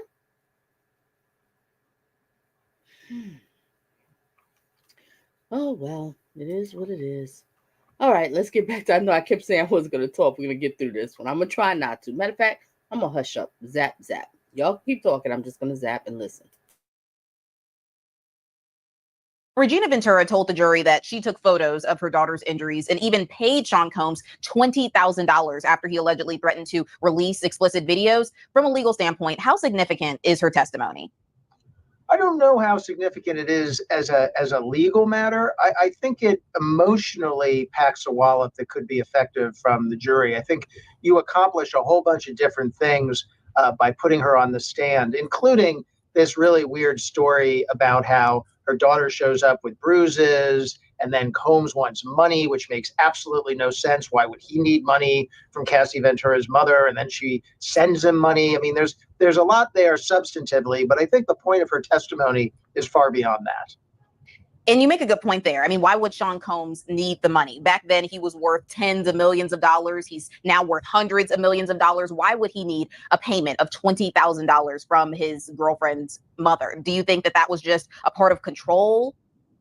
Yeah, it's a power move. It has nothing to do with needing money. It has nothing to do with the amount of cash. In fact, I gather he sent it back. But that is supportive of the prosecution's theory that this is somebody who exerts power in his relationships. And so that's what I think it's about. And she says, Regina Ventura says that she made the payment to protect her daughter. Does that move the needle in terms of proving coercion or extortion? Well, I don't know that it's significant enough act to prove extortion by itself. I think it is one brick in this story of control and coercion that the prosecution is building. I think it's helpful. I don't think by itself it would amount to that. And one thing that I found to be, interesting is that the defense did not cross-examine Mrs. Ventura. Could that be a strategy, or does it signal anything about how her testimony landed? Yeah, so let me tell you a little bit more, I think, to put it in context about why I think you called the mother, because there is this story about the check. There's evidence of bruises. There's evidence that she saw signs of physical abuse, and that's all great. But really, I think the point of calling Cassie Ventura's mother so soon after Cassie testified herself is to humanize her for the jury, because the jury might be thinking that Cassie is a recording star in her own right. She was seeking fame and riches. She was in this. She's kind of on a different planet than the average juror. So you bring in mom.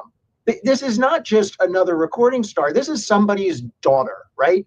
That's a way to get to the jury. That's a way to make the jury think, what if this happened to your daughter? Here's Cassie's mother, who is remembering the details of this story, some of which were more than a decade old, and is here to tell the jury about it. She is validating Cassie's testimony. She is bolstering Cassie. She's giving her, infusing her with credibility all through the mother. And on top of it, to get back to your question, Kennedy, you can't cross-examine her. How are you going to cross-examine mom? What are you going to ask her? It's not time for a Perry Mason moment. She didn't say enough about Combs that would be really, really damaging or off base, or that she wouldn't have known about. She's only testifying about flat out facts that she observed. There's nothing to cross-examine her on. And I think it's really smart. Sometimes you get a witness up there, they say what they say. You don't like it, but you don't have a lot to do about it. And the best thing you can do is let them be done. So now mom is done. Absolutely. And the prosecution, they showed an email that Cassie emailed her mother in December of 2011, and they read it out loud. Basically, it's when Cassie said that, hey, Sean Combs, he is threatening to release 2 sex tapes of me. And the prosecution, they asked Mrs. Ventura, how did she feel about that when she read it? And she said that she was horrified. And I think that's important, especially as you mentioned, they were trying to humanize Cassie, get her mother on the stand. What mother wouldn't be horrified when their daughter reaches out saying that their boyfriend may release these 2 tapes? So I definitely understand what you're saying there. She also described an incident in 2016 where she says that Combs stole Cassie's phone right after a fight. She says she called the police. How does that factor into the prosecution's efforts to establish a pattern of abuse? Well, I think all of it together is actually doing more than I would have anticipated the mother could do in establishing that. So you have the story about the money. You have the story about him threatening to release sex tapes, and now you have the story about the stealing of the phone. And these are all things that the mother knew about at the time that they happened. So these aren't things that are only coming out in a litigation years later because the government finds it useful. These were things that were happening to Cassie that she was reporting to her mother or her mother was involved in at the time. And they do, when you look at it, they do paint a picture of a very controlled and arguably abusive relationship. And the prosecution asked Regina, well, what did you do when this was going on? And she, she admitted she tried to hit Combs during that altercation. Could something like that affect her credibility with the jury? Or is that, again, just humanizing her as a mom? I don't think that hurts her credibility. I think that helps her credibility, that she was angry about it and took a swipe at the guy. And, parents are in a tough situation when they have a son or a daughter in a relationship that they don't like, or in a relationship that's an abusive relationship, or a whole bunch of other things. So I don't think the jury would really expect her to have done more about it. But the fact that she did that, the fact that she wrote a check, the fact that she took a swipe at him, those indicate really emotional reactions at the time these events were occurring. And that only makes it more likely that they happened. Right. And let's just dive a little bit more into that, because we know that the prosecution says that this wasn't just about isolated abuse. They're alleging a whole network of exploitation. If you could break down just how. I'll have to pause for a second, because when I seen that clip with her hair cut off, and it brought something to my mind.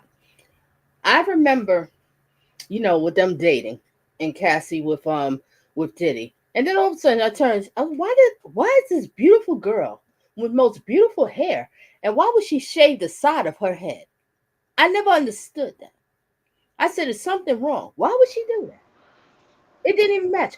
Then I come to find out.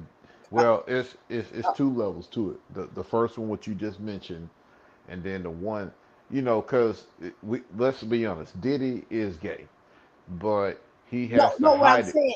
Well, let me explain it. He has to hide it through women. So the second layer is he wants her hair cut real short to make it look more like a tomboy or slash man like. I agree. Because if you look at the let me go back to what I was going to say before I get into that one. Okay, I could understand why she shaved her hair off like that. I never understood. It just looked weird. You got all this long, beautiful hair on one side, and you got this bald on the other side. You ain't going through no cancer, radiation, or whatever, hair loss. What's the word for hair loss? Whatever. You're not going through that. I could understand. But there's a video that's trending. Y'all can look it up. I wish I could show it here, but I know I wouldn't be able to. You talking about alopecia? Alopecia. That's what I'm trying to say. There's a video, and what you call it? Oh my God, I can't say his name. The black guy rapper. Oh, I'm having a brain freeze or whatever. Maybe it'll come to me later on. But this rapper, he has said he was on this interview, and he said that he was with Diddy, and Cassie was there, and he said something, and he told Cassie, I want you to shave your head off, and then she did it, and then he was like amazed, like, whoa, you just told her that she just do it, and it was weird. I heard about this interview a long time ago, and it was weird. And now when you go back to it, it was a control thing. And then Jack, you brought up a point, make her look boyish, because I remember when she was going to the gala, and the way she was dressed one time, and I couldn't understand. I said, it doesn't look feminine. It doesn't look ladylike. And didn't they say R. Kelly did that to one of the girls that he had? And I think it's one of the girls, when you watch Surviving R. Kelly. Talking about Dominique. I can't remember the name. That was it. Dominique. Oh, okay. It was Dominique. That was the one with the mother that was trying to get her out of there? Yeah, the one that R. Kelly gave her money to open up her business. Oh, okay. I don't know all that one, but okay. But I know it's the mother that was like with the daughter and made her look boyish. Real, like a tomboy. Yeah, and the same thing I noticed with Diddy did. What is man? I'm telling you, Donna, they want to be with a man, but they can't publicly show that. So they'll use a woman and they'll masculize her as much as possible. Why don't he just come on out with his man and just keep it moving? Emmanuel says Charles Manson's followers did that outside of the courtroom All three of them shaved their heads. They did, Yeah, the Emmanuel. Nazis. I'm having flashbacks because I know my serial killers. I remember that. They sure did, didn't they? All right, let's get back to it, ladies and gentlemen. I know it's a long live. Hey, think of it this way. We got a long, great weekend. I'm off tomorrow. I don't know everybody else is. I'm having me a long weekend. All right, let's get back to it.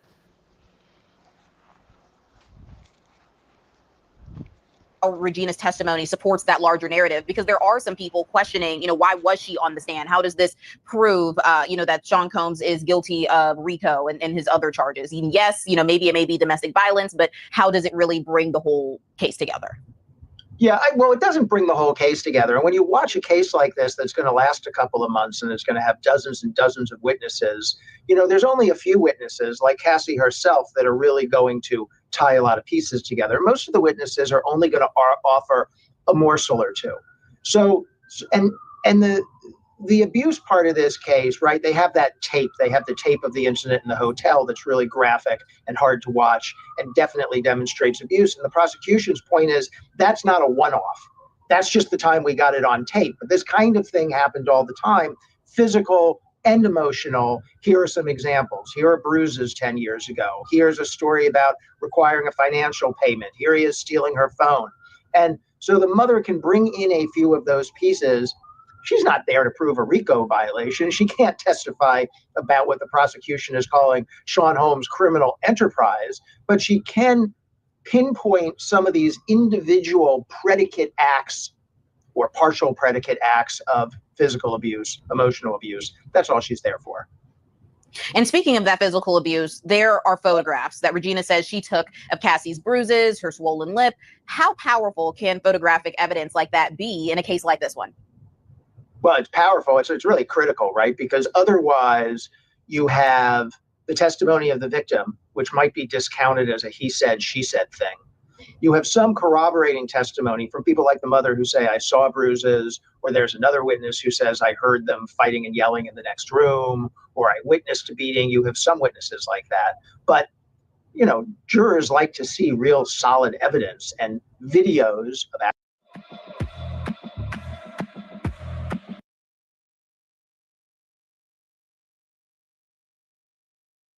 of the results of abuse, videos of actual abuse, photos of the results of abuse. That's very powerful. That's very powerful evidence. And just to clarify, threats to release explicit videos, if proven, could that qualify as a federal offense? I think so. I think that is a form of extortion. I think that could be a predicate act in and of itself. Yeah. And we still have a ways to go, right? We were just talking about this. 6-7 weeks left in this trial. This case is bringing in a lot of witnesses, former employees, bodyguards, even dancers. What is the prosecution just trying to establish with that wide range of testimony?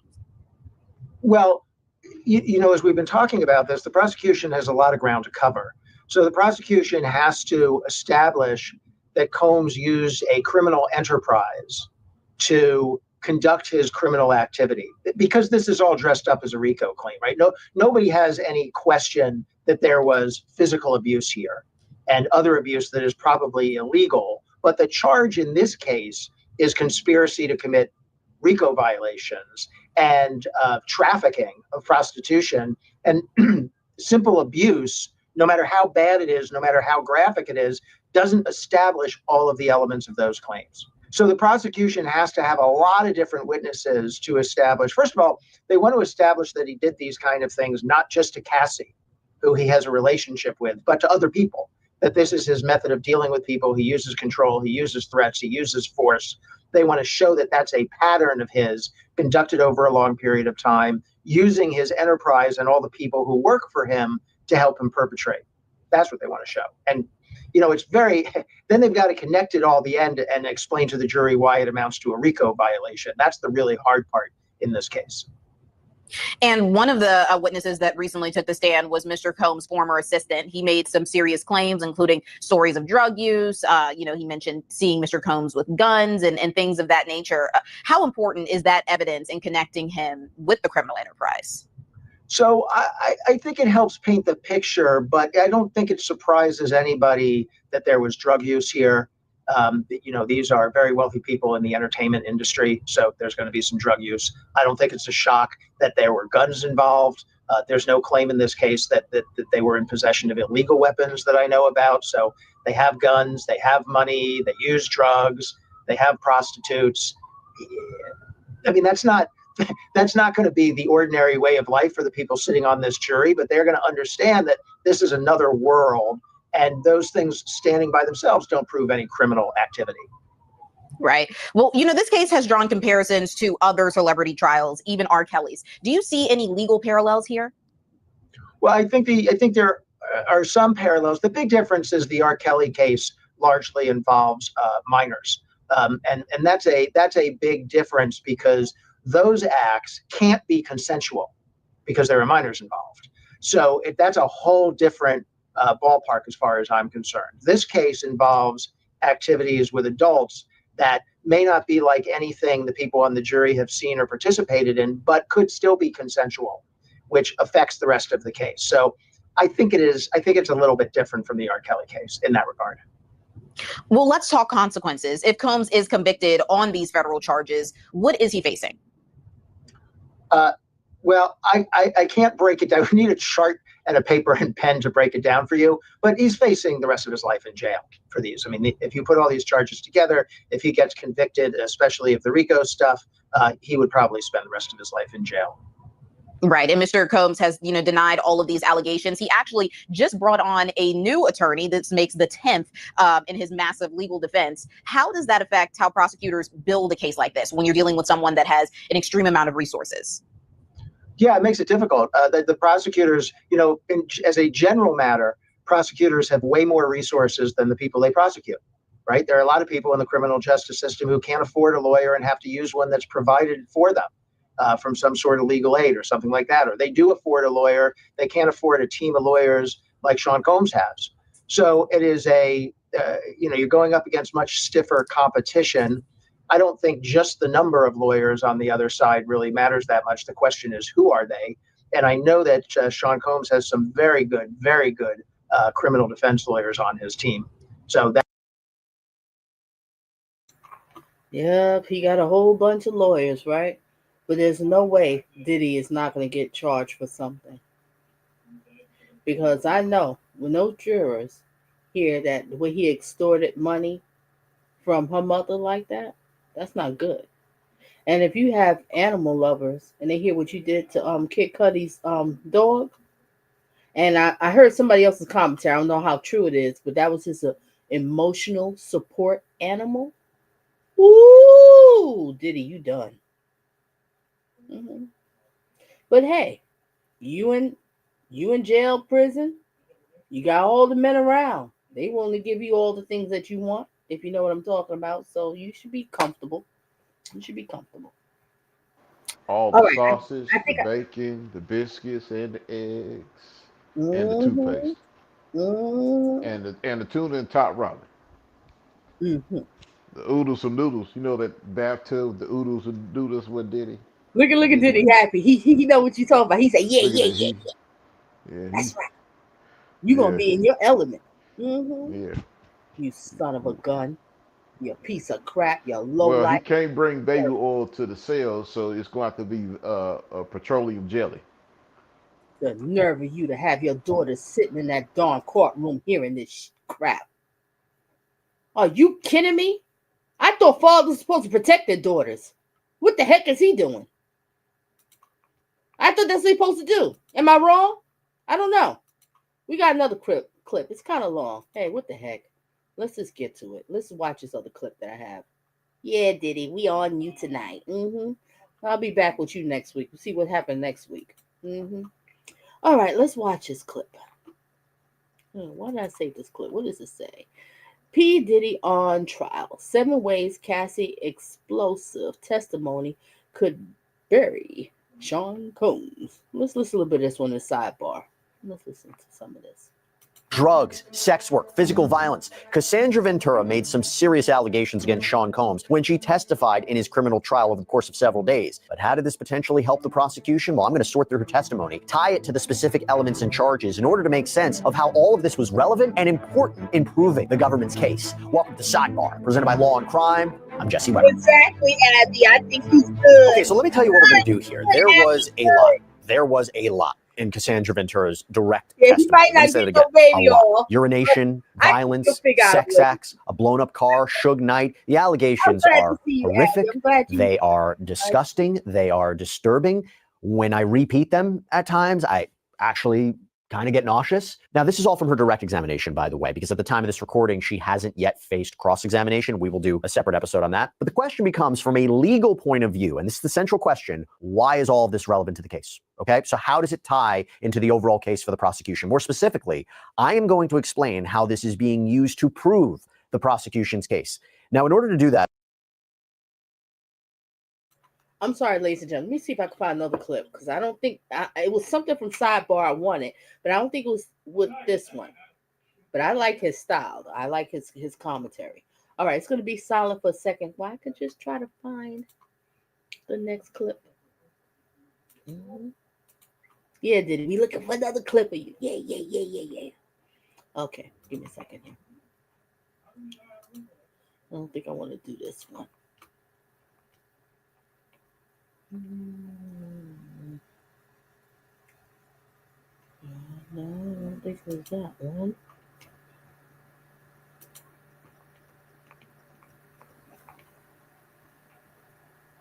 What the heck just happened? I'm sorry, ladies and gentlemen. It's going to be silent for just a second. I have to find this.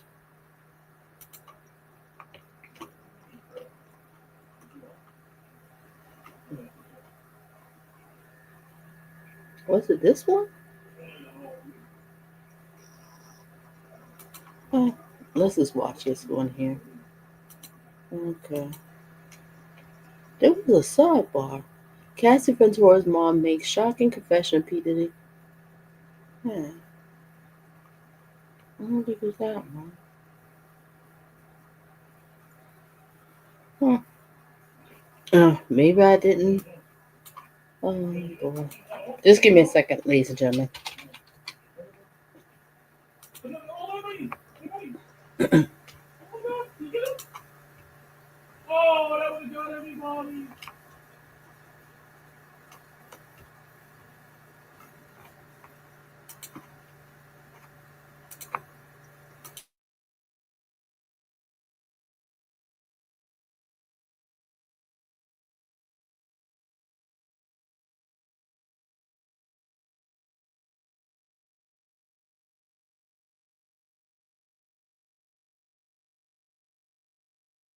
oh boy, day 9 of Sean Diddy Combs'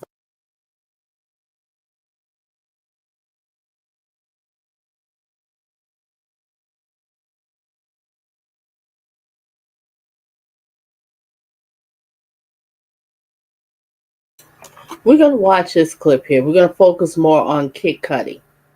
We did with the mother. This was something that came up recent. This is on Law and Crime Sidebar. So let's watch a little bit of this. This one's kind of long, so I'm just going to play some of it. Okay, ladies and gentlemen? If it's too late, I know if you need to leave, I completely understand. Thank you for being here. Thank you for engaging. And you can watch the rest of the other, another day, the recap. The replay. All right, let's get it, ladies and gentlemen. Wait a minute, let me make sure I have this set. The speed is on 1.25. Let's get it. oh boy, day 9 of Sean Diddy Combs' federal trial saw bombshell testimony from rapper Kid Cudi, who alleged that Diddy retaliated against him after learning that Cudi was dating Cassandra Ventura Fine, culminating in a supposed Molotov cocktail attack on Kid Cudi's car. The jury also heard disturbing accounts of abuse, secret aliases, and more details of an alleged pattern of intimidation. I'm going to be speaking with Law and Crimes reporter Elizabeth Milner to get the inside scoop on everything that the prosecution... Diddy, I was just thinking, what person in prison is going to be able to get you your cheesecake from Junior's? I wonder who are you going to get to walk across and to go and get you your cheesecake, huh? Because, like you said in Making a Van video, do you know who I am? Do you know who I am? You're a lowlife. You're a piece of crap.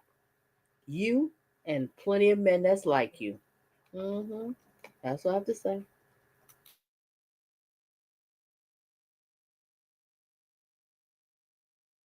She presented and everything the defense did in return. Welcome to Sidebar, presented by Law and Crime. I'm Jesse Weber.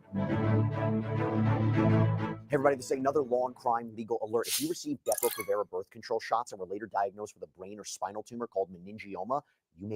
Well, the federal trial of Sean Diddy Combs continued today, day 9, and we had explosive testimony. High-profile witness, none other than Kid Cudi himself. Yep, the rapper detailed a series of alleged retaliatory acts, including a Molotov cocktail attack on his car that he believes was orchestrated by Sean Combs because he claims Diddy found out that he was having relations with Cassie Ventura, right? Diddy's then girlfriend, on-again, off-again girlfriend.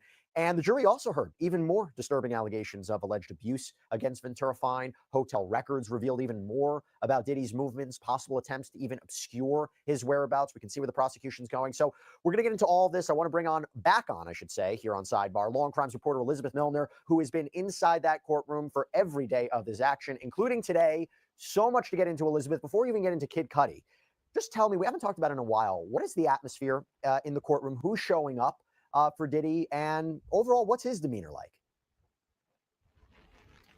Yeah, so when Diddy comes inside the courtroom, he's still in kind of those muted colors. He's still wearing sweaters. He still has white button-ups underneath. He still wears the slacks. Of course, he can't have a belt or have shoelaces tied to his shoes or anything like that. But as far as today's appearance goes, today Diddy was in the gray sweater, white undershirt, and gray slacks. When he comes inside the courtroom, more often than not, he's hugging his attorneys. He's kind of doing like a hand clap with them, dabbing them up, that type of thing. Then he goes over to the defense table. He essentially takes his seat. Then he's starting to kind of essentially get to work, where he's writing down notes to his attorneys. He's speaking with them, more likely to talk about what's going to be happening today and that type of thing. But as far as just who's in the courtroom, it's still a different presence than it was on the first couple of days of trial. And that today specifically, we didn't see his sons, we didn't see his daughters inside the courtroom, nor did we see his mother. However, he did have family in there, and that was, of course, being his sister Keisha, who's been in the courtroom.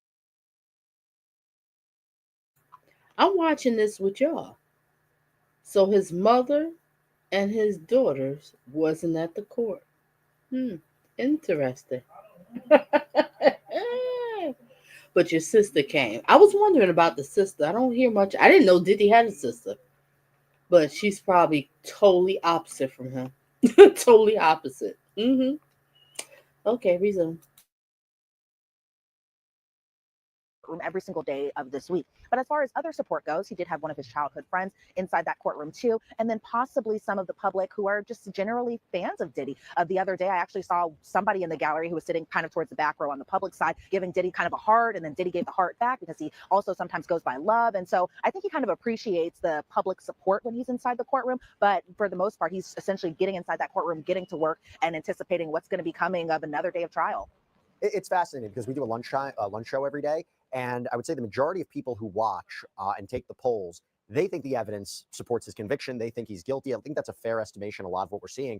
But you also have the support for Diddy online, on social media. I think people are quite split on this. And it does become a question how much of the evidence is actually swaying their opinion. I mean, at the end of the day, it only matters about the jury. And what did the jury hear today? So they heard from Kid Cudi. Okay, so when he shows up, by the way, I mean, he shows up in a leather jacket. He's wearing a white T-shirt underneath. There were pictures of him coming into the court smoking a cigarette. I mean, the guy is like a superstar. He comes right in, A-list celebrity. Now, people might be saying, what is his connection to this case? He did come up during Cassie Ventura's testimony. So let's talk about this. He gets on the stand, okay? 2 questions for you. First of all, let's take it piece by piece. What did he say about how he first got involved with Cassie Ventura and what the relationship was like? And what was his overall demeanor like? Well, when he was inside the courtroom, he was super casual. I will say, Jesse, that when when the government was calling his name as the next witness to come to the stand, I will say most of the people inside that courtroom, with the exception of the defense table, the prosecutors, everyone just turned around in their seat to get a look of Kid Cudi walking inside that courtroom. I'm telling you, everybody's back was turned to see him go inside that courtroom, take the witness stand. So there was a lot of anticipation for his testimony today, especially from us in the media, as well as probably people who are just general fans of Kid Cudi. So yes, to your point, Jesse, he is very very casual even while on the stand, and he appeared casual while testifying today. He did have that black motorcycle jacket. He had his earring in. He had a white T-shirt on. He had jeans on, and just walked up to the witness stand as, this was just any other day. But you could tell that this is something he doesn't do very often as far as, testifying in a federal courtroom. And because he would say things like one-liners that were a little funny, and then he would say things like, "What you say now?" And it's just like, it was so casual while on the stand, and it was a little funny at times. But just as far as his involvement in the case, he's been a name that a lot of people have been hearing multiple times since testimony began, but they're not hearing Kid Cudi. What they're hearing is Scott Mescudi, his real name, his government name, I should say. But as far as his connection to the case, he and Cassie started off as friends together. Then they were going to start working together on this song. Diddy kind of try to set that up for them so that way Cassie could have a song with Kid Cudi. But the two became close, and the two I'm talking about, of course, being Kid Cudi and Cassie Ventura, they became close and romantically close as well, too. So as far as his involvement in the case, he said he dated Cassie back in 2011, something we knew from Cassie's testimony as well, too. And he said that he knew around that time that Cassie and Diddy had some problems, but he said that they weren't dating at the time. That's what his understanding was of their entire situation. So then as we're getting into the exhibits, they do show a photo of Capricorn Clark, and she kind of plays a role into it, and I'll get into that in just a second. But we see a photo exhibit of Capricorn Clark, a photo exhibit that we've seen a number of times. And Kid Cudi said that she was a friend of Cassie's. Didn't even necessarily mention that she also worked for Diddy. I think he kind of slipped that in at the end, but really the focus was that she was a friend of Cassie's. Now we get into December of 2011. This is around the time that Cassie and Kid Cudi are dating one another. But police came to Kid Cudi's home because he had a break-in at his home, and it was really interesting, kind of how he was just explaining from his side of the story, just about all the events that occurred. So he said that day actually started with a call from Cassie around 5:30, 6 o'clock in the morning, and Diddy had found out that the two were dating one another, and Cassie sounded really stressed on this phone call. So what Kid Cudi did was he went and picked up Cassie. He took her to a hotel, the Sunset Marquis in California, to make sure that she was in a safe place and away from Diddy, essentially, because she just sounded so stressed and nervous during this phone call. Kid Cudi, again, at the time, didn't even realize that she was still kind of dealing with him, she being Cassie, still dealing with Diddy. And so Diddy had asked, I guess, for Kid Cudi's address. And I think this was a point that the defense later drove home, was that Cassie was the one who gave Diddy Kid Cudi's address. And so Kid Cudi said that he didn't know what Diddy was necessarily going to do. So when they were at the hotel, he actually spoke to Capricorn Clark on the phone. He said, as far as Capricorn Clark's connection to it, that Capricorn hung out with Kid Cudi and Cassie a lot of times. That's what Kid Cudi had said on the stand. But during this particular phone call, Capricorn sounded scared and kind of on the verge of fear because Sean Combs, aka Diddy, one of his affiliates, who we don't know the name of this other person, and Capricorn Clark were actually at Kid Cudi's house while Kid Cudi wasn't even there.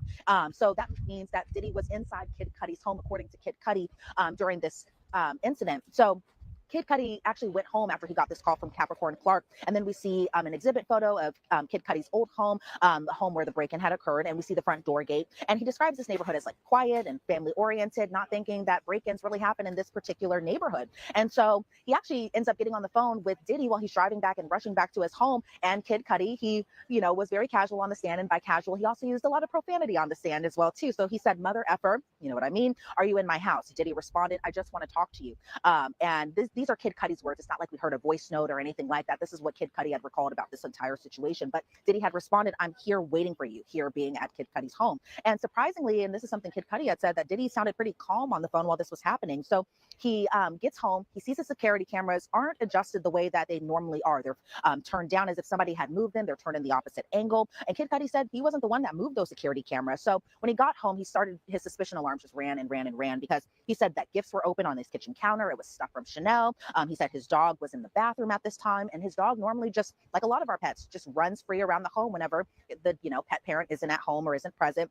But his dog in this particular incident was shut behind a bathroom door. And he had this dog for a 2-year time period, even prior to this incident. And he noticed that his dog's behavior started to change after this break-in, that the dog became jittery and was on edge all the time. And Kid Cudi got back into his car and called Diddy, because he was looking for him. He wanted to fight him. He was that mad, he says. And so after the phone call, or after he was trying to look for Diddy to essentially possibly beat him up, Kid Cudi said he kind of thought about the situation, the reality and gravity of what could be another situation. So what he ended up doing was he actually called the police. He returned home. And by the time he had returned home after looking for Diddy, the police were there, and he had filed a police report about this break-in incident. And what's interesting about it is, because I think obviously it goes to a number of factors. So the idea that Capricorn Clark made the allegation, right, that she was taken by Sean Combs and an affiliate to Kid Cudi's place, that goes to what? Kidnapping, one of the alleged predicate crimes for racketeering. The more that establishes that he was, breaking into his home, goes to this pattern of criminal activity. Again, the jury has to digest the fact that Sean Combs was a leader of a criminal enterprise for racketeering. And I think that this is essential for it. But now we go into something else, right? Now we go into the allegation that Sean Combs had blown up Kid Cudi's car. Talk to us about that.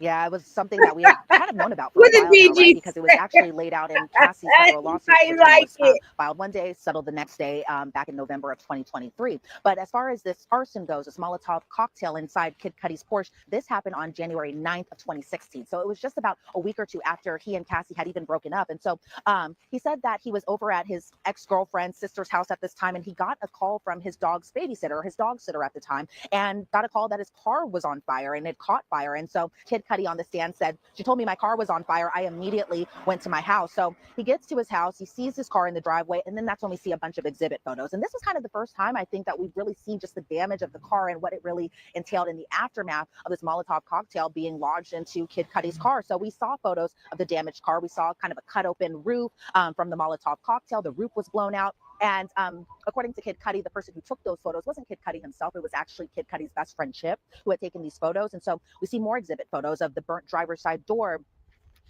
with all the smoke damage. We see a hole in the roof again. We see the damage to the driver's side again with the burned seats. And then Kid Cudi said that when he arrived home, he did see the damage, but he also saw the burnt bottle, aka the Molotov cocktail, on the ground outside of the car. He said it was kind of lodged on the driver's side of the car. And he said when he had arrived home as well, too, that police were at his home and his car wasn't even able to be repaired after the fire. And he was asked about his reaction by prosecutor Emily Johnson, and his reaction was, what the F-U-C-K. And so that was just kind of another moment of Kid Cudi, even though it's a serious situation, but still coming off just relatively casual just about the entire incident. And I thought what was interesting is because right after Kid Cudi gave his reaction, we went to a little break, that Diddy's demeanor really kind of, it was very just kind of, from what I could tell, just kind of emotionless. Like he didn't seem like he thought it was funny or anything like that, which was kind of a stark reaction from when the previous witness, that being George Kaplan, took the stand, where Diddy was laughing at some of the testimony, all of that stuff. But with Kid Cudi specifically today, Jess. I'm so done. What did Emmanuel say? He will have to replace the baby oil with cooking oil from the kitchen. I can't. He may not get none in jail. He might have to get blue magic. That blue magic wave that when brothers put on their head, that blue magic. Wait a minute. I had to pause because I was like, blue magic. I'm so done. I can't with this. Let's resume, ladies and gentlemen. You know what I have to say, Diddy? Your karma has hit you. Mm-hmm. What you do to people will come back to you, especially if you don't repent or change your ways. God does not like ugly. He will give you chances. But it seemed like you just kept going and kept going like you was above God. Because I remember there was a video, not video, it was commercial. I guess you was cologne and you was talking about I'm king. And I was a little disturbed by that video. I wish I could find that video. I have to look it up. And I said, there's something about the way he's talking like he's above God. He has a God complex. Yeah, he does. Big time. And he has a God complex. Yeah. Jack, did you watch Making the Band, or you wasn't really interested in it? I watched some of it though. Yeah, I mean he was doing a lot of God complex tactics. You noticed that, right? Yeah. He said you better get my cheesecake at a certain hour or else. Yeah. And I remember Dave Chappelle made a parody of that. You should. The Cambodian breast milk. Boy, that's some good breast milk right there. Yo, Dave Chappelle will make a remake when he did that on Prince and Rick James. Now Prince actually can play ball. Yeah, that's why here too. Yeah, that's why. Yeah, there's some tapes of him playing ball. Prince like that. Prince play ball. Rest in peace, Prince. I missed you. I miss you. Yeah, the industry killed him. I cried when I heard he died. When that day I was driving, I'll never forget it. I'm listening to the radio. Print, what? I had to pull over. I just started crying. I mean, Michael Jackson, I ain't had that emotion with Michael Jackson. I'm sorry. I like his music, but I didn't have that emotion. But Prince, I did. All right, let's get back to it. Ladies and gentlemen, anybody who's coming in here, please hit the like, and hopefully have a great and a blessed and a safe Memorial weekend. Let's resume.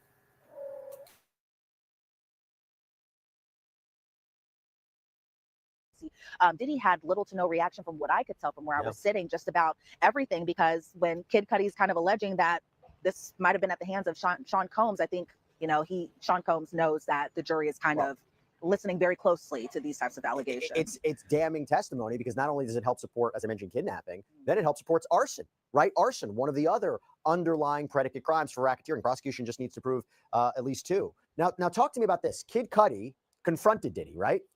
There was definitely a confrontation that happened shortly after the Molotov cocktail was inside Kid Cudi's car. And I thought, just kind of circling back really quick, Csssie, is that he was actually asked, do you think that this was accidental or do you think this was intentional? And Kid Cudi said that he had believed that this was intentional. And so what ended up happening is that he said that Diddy was reaching out to him and texting him and calling him a number of times. And Kid Cudi was just so furious essentially around this time that he just wasn't answering, he wasn't responding, but he just wanted essentially the drama to stop. And so he ended up reaching out to Diddy after his car caught fire. Because he had told Diddy that this is getting out of hand. And so what ended up happening was D-Rock, a name that we have been hearing about a number of times, one of Diddy's then security guards, and then Kid Cudi's manager, Dennis, had set up this meeting so that way Diddy and Kid Cudi could talk and hash things out. And so this meeting happened in Los Angeles at Soho House, something that they actually have here in New York City as well, too. And Kid Cudi had said when he arrived, he met with D-Rock, who escorted him up into a room. And this is where there was kind of a little light moment of laughter, but maybe from Diddy's point of view, he didn't think it was that funny. But Kid Cudi said, well, on the stand, that when he got into this room where he was supposed to meet Diddy, that Diddy was just kind of staring off and he looked like a Marvel supervillain, a point that a lot of people in the courtroom were laughing about, as well as some of the jurors. But did Diddy particularly think it's funny? Possibly not. But Kid Cudi had said that Diddy's demeanor for the most part appeared calm during this meetup. And Kid Cudi said that was actually a little off-putting to him because he said it was weird that he was acting so calm. He said that later Cassie ended up arriving to this meeting and that he was a little upset with Cassie because she didn't think that she was going to go back to him. And so I had to pause for a second. Look at Diddy with her. You can see she's way younger than him. This woman loved and adored you. She would did anything for you. Well, we already know that she did. And what did you do? You used and abused her. You piece of crap. You and the rest of y'all. This woman loved and adored you. She did anything for you. But you kept pushing the goalposts. You kept pushing the goalposts. Kept pushing the goalposts. You probably was like talking to your friends, laughing. Yeah, I got Cassie doing this. I could do whatever I want to do to her. You thought it was cute. You thought it was fun. But you didn't realize a few years later, it's going to get your ass in court and you're going to be in prison. You didn't realize, did you? Because you thought you was above the world. You thought it was all about you. Yeah, Nobody going to stop Diddy. Now he said to the booty house. Now you heading to the booty house. That woman, Cassie only did those things because she loved you and she was trying to please you. And that Gina, I can understand why. Well, I don't know the reason why she not understand. I just pray that one of the reasons not that Gina is not still in love with you. You probably still got her under your charm, under that cloud. You probably do. I think there's supposed to be Because some Gina, other witnesses, but they never showed up. well, that's the only witness I heard with Gina that didn't show up. I think. I could be wrong. Like I said, we all over the place with this. Ladies and gentlemen, don't quote me on anything on here because I'm trying to do the best I can to, recaps, whatever. But I think, yeah. Look at her. She's absolutely gorgeous. And I wish I could show that clip of her dancing. And when I look at her, I see Aaliyah. Yes, I do. hmm And I was thinking, I was talking to someone about with Aaliyah with Damon Dash, and they brought something to me. Damon Dash is a creep too. How old was Aaliyah when he was looking at her, and how old was he? It didn't hit me. It didn't hit me until now. Boy, no offense, Damon Dash, but I don't know. Are you on a creep list? I don't know.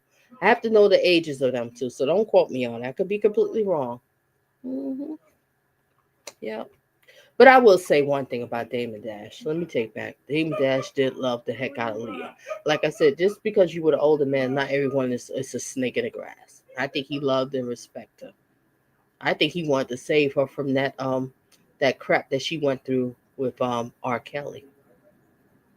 Yep. And then Diddy soon to R. be Jay Z. Huh? Excuse me? And then Oh. soon to be Jay Z. Uh-huh. I'm waiting for him. I think 2026 is gonna be his year. It's going to be his year.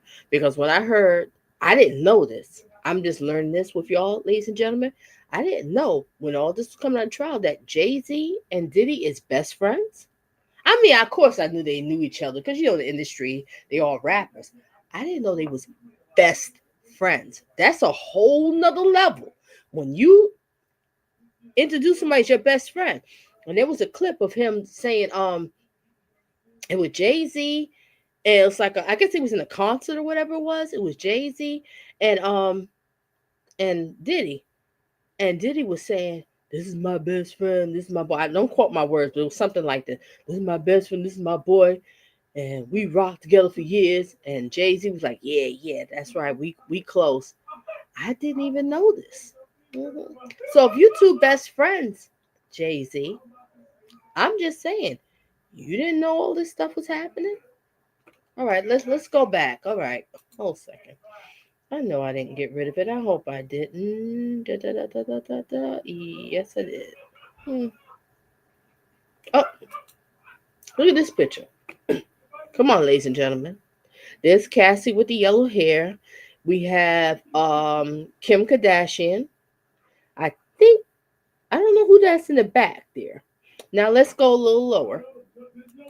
Now we got I don't know who this guy is here. I don't know who he is, but he's important. Then you got Kanye. Oh God, that's another clown. We're not even gonna get into him. I'm not giving him no attention. I know you mad, Kanye, because everything is on Kanye, is on Diddy, and you want the attention on you. You histrionic butt.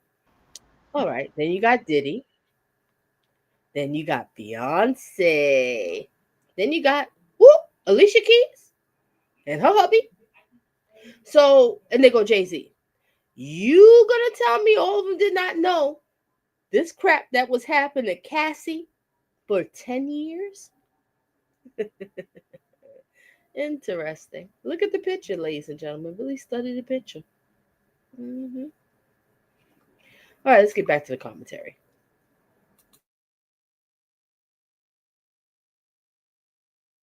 So during this meeting, Kid Cudi said that he didn't have conflict with anyone else at this time. So I think he kind of pointed it at this being kind of Sean Combs' fault that his car got blown up, essentially. But he said after this meeting and after they kind of talked things through and hashed things out, that Kid Cudi and Diddy stood up, they shook each other's hand, and Kid Cudi said to Diddy, "What are we going to do about my car?" And Diddy responded, "I don't know what you're talking about." And Kid Cudi said that he had said this kind of relatively calmly. But after this meeting, there were no more break-ins in Kid Cudi's home. There were no more car bombs lodged into his car or Molotov cocktails. And after, he didn't see Diddy again until a few years later, surprisingly, at Soho House once again. And Diddy surprisingly apologized later on. And Kid Cudi had said that after he received the apology years later from Diddy, he said he kind of made peace with the entire situation.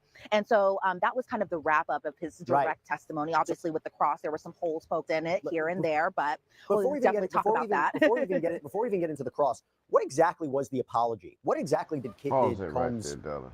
apologize for? From that statement, what they mentioned about Kid Cudi and the car bombing, here's what's going to happen. The feds is going to extend this case because they're going to extend it to Tupac's murder. Because Of course, Keith D mentioned that Diddy gave a check for $1 million, and they never received the check, but the other guy did.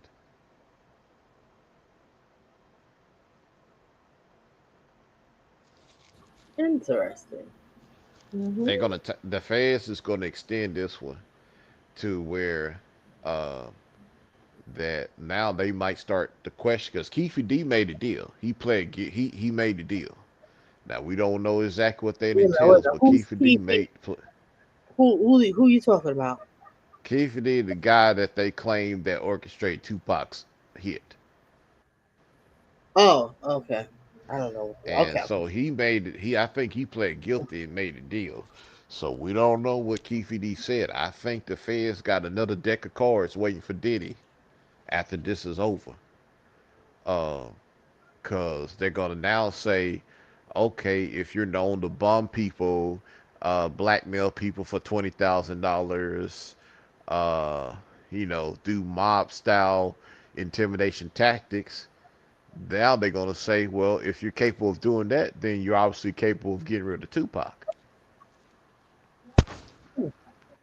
At to Emmanuel, I know exactly what you're talking. Emmanuel says when Jay-Z and Beyonce first started dating, Jay-Z was 31 and Beyonce was 19. Oh, but Emmanuel, I have to let you know what these guys say. She's legal. She's legal. It's okay. What's the problem? She's legal. That's what these creeps say. She's legal. So to the creeps out here that feel that she's legal, if 11 was legal, you go for it, wouldn't you, creep? I think Thank it you, was Maddie, for bringing it younger up. with the Beyonce thing. I think she was 16 and Jay-Z was on her. Might be. Russell Simmons was another Just one. like with Foxy Um, Brown. I think I said too much. oh, that's right, with Foxy Brown. She was a little chink, chink, chink. If we have, Emmanuel, you know who I would like to talk to if I could have the chance to sit down and have tea with them and or interview would be Total, the group Total, because I think that was a peak of his madness. That's when everything was coming to a head. I think Total and them would have some stuff to say. hmm Yeah, but you know what, Emmanuel? These guys say, "Well, she's legal. What's the problem? What's the problem? She's legal." hmm Foxy Brown was 14 and Jay-Z was 24. Oh, he know he wrong.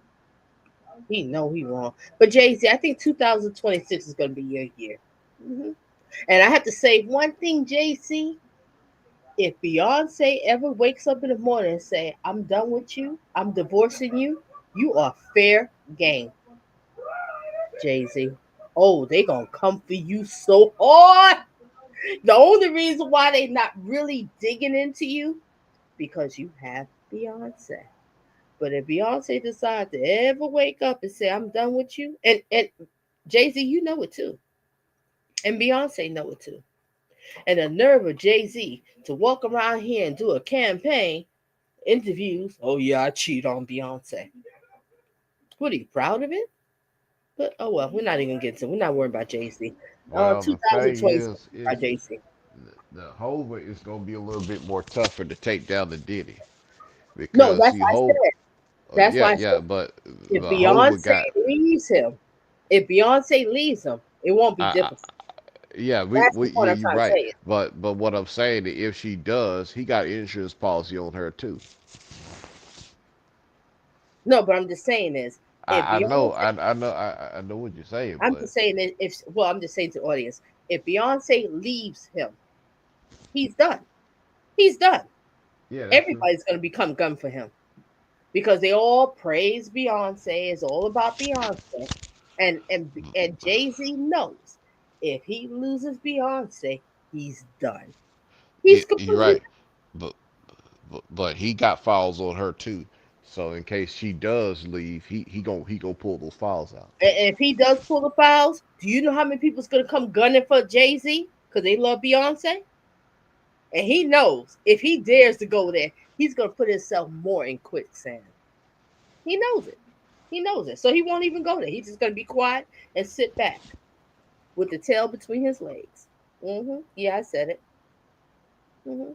So if he decides he wants to do revenge P on Beyonce, like Diddy want to do on Cassie, good luck. That's all I have to say. All right, Emmanuel says she first met him when she was 16. Ooh, Emmanuel. I love Emmanuel. He be breaking this stuff down. Okay, she was 16, but she said that she didn't start dating him until 19. Oh, that sounds like Celine Dion. Emmanuel, you know about Celine Dion? Her husband was checking her out when she was like 14, 15. Uh-huh. And then he just watched her and he waited till later and then he married her. Isn't that what Russell Simmons did? He he peeped her when she was 14, 15 as a model going up and down the runway. But then when she was legal, he went for it. Oh, y'all men is something else. Well, I'm not saying all men, the creepy men. I'm talking about the creep men. Because not every man is like that. They ain't trying to deal with that.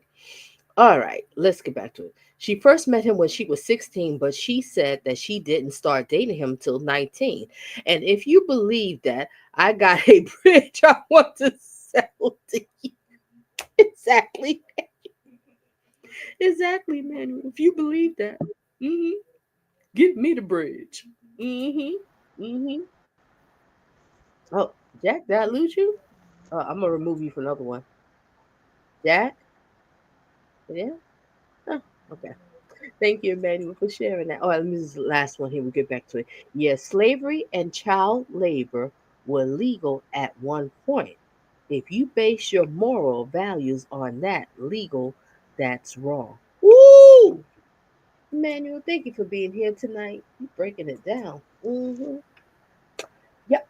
All right, Diddy, let's get back to you.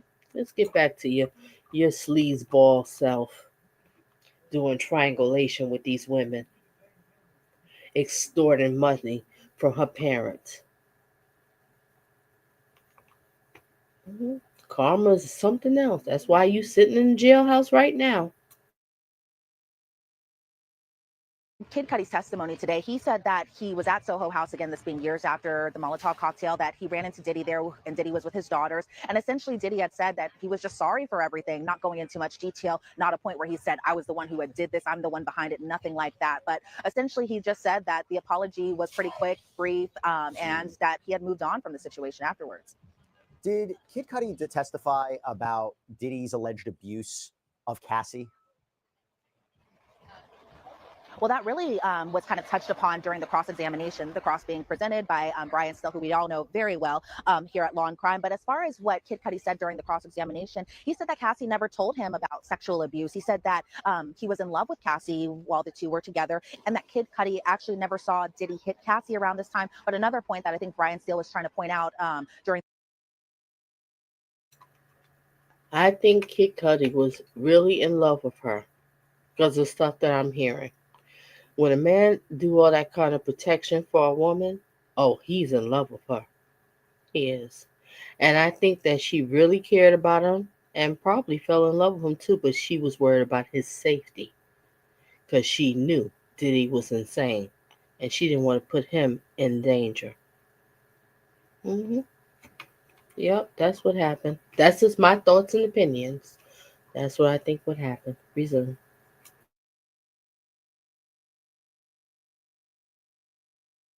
this testimony during the cross-examination is that Diddy never interrupted Kid Cudi and Cassie when they were together. And Kid Cudi said, yeah, that's pretty true. Then they started kind of talking about the burner phones and whether or not Cassie had told Kid Cudi that she had multiple phones, because while Cassie was on the stand, she did own up to the fact that she did have a burner phone. So that way Diddy wouldn't get mad or angry at her. And so when asked, did you tell the government that Cassie had multiple phones?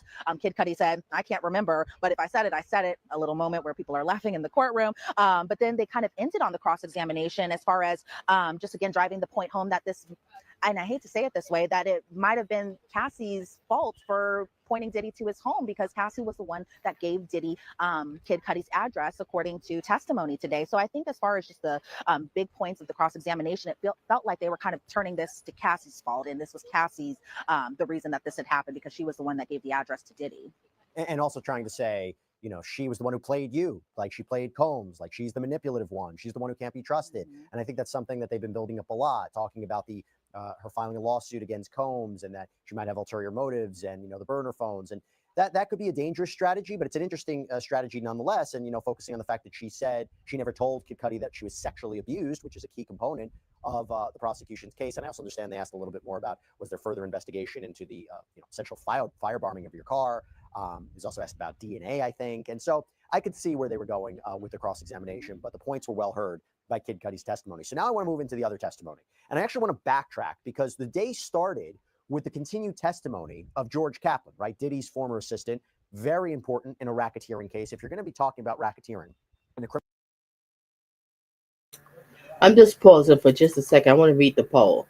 Okay, we got 13 votes. And 13 votes says Sean Combs is 69% says guilty, 0% said not guilty, and 31% said too early to say, Donna. You're right. We have to see what happens. All right, let's get back to it. Criminal enterprise, and that Combs used his businesses and his resources and his employees and his staff to further criminal activity and cover things up, you got to get the inner circle to testify.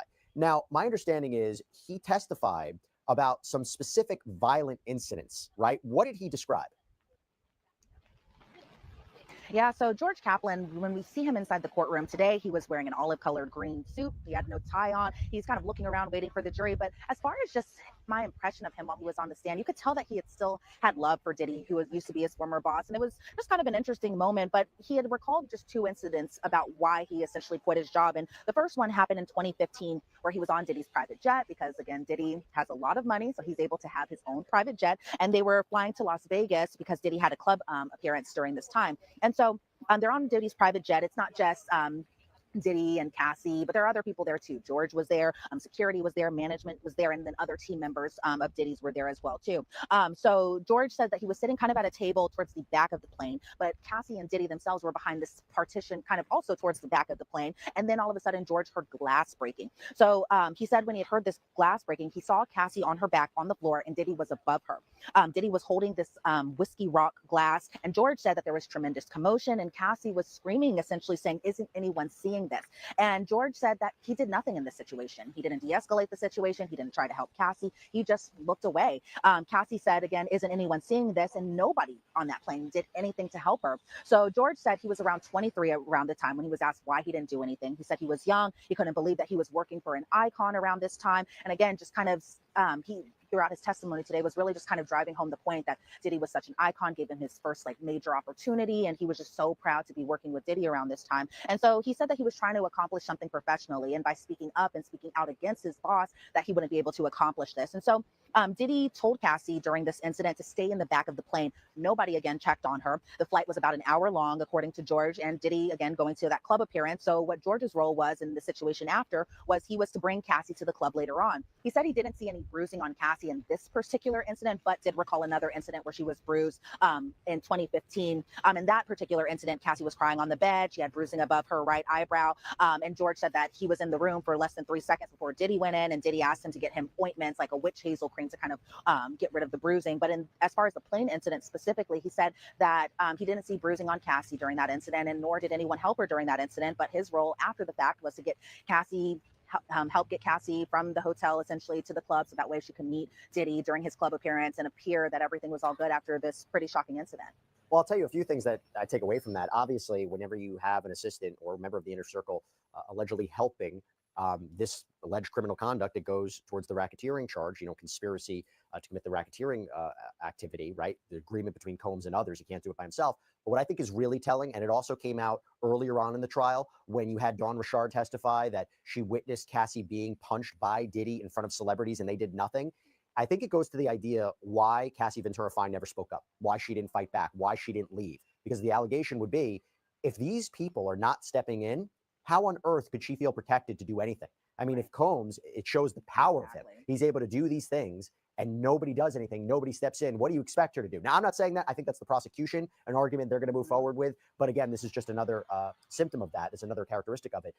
Real quick, on cross-examination, though, did they question him about the fact that this wasn't for the benefit of a criminal enterprise, right? It wasn't for the benefit of Sean Combs' businesses, because I think that's a key component there. If you're saying there's a criminal enterprise, everything that they do has to benefit. Everything they do has to benefit the Combs businesses or Combs himself. Didn't they get into that a little bit? Well, as far as the cross-examination goes, I just got to tell you, Jesse, sometimes with the defense and their questioning, I never know where they're kind of going with this. Because even during cross, which was done by Mark Agnifilo, there was just a lot. The reason why you don't understand where defense is going, because they grasping for straws. They grasping for straws. They know Diddy is completely guilty, but he's paying them top dollars, so they're trying their best to get their client off. They grasping for straws. That's why. Resume.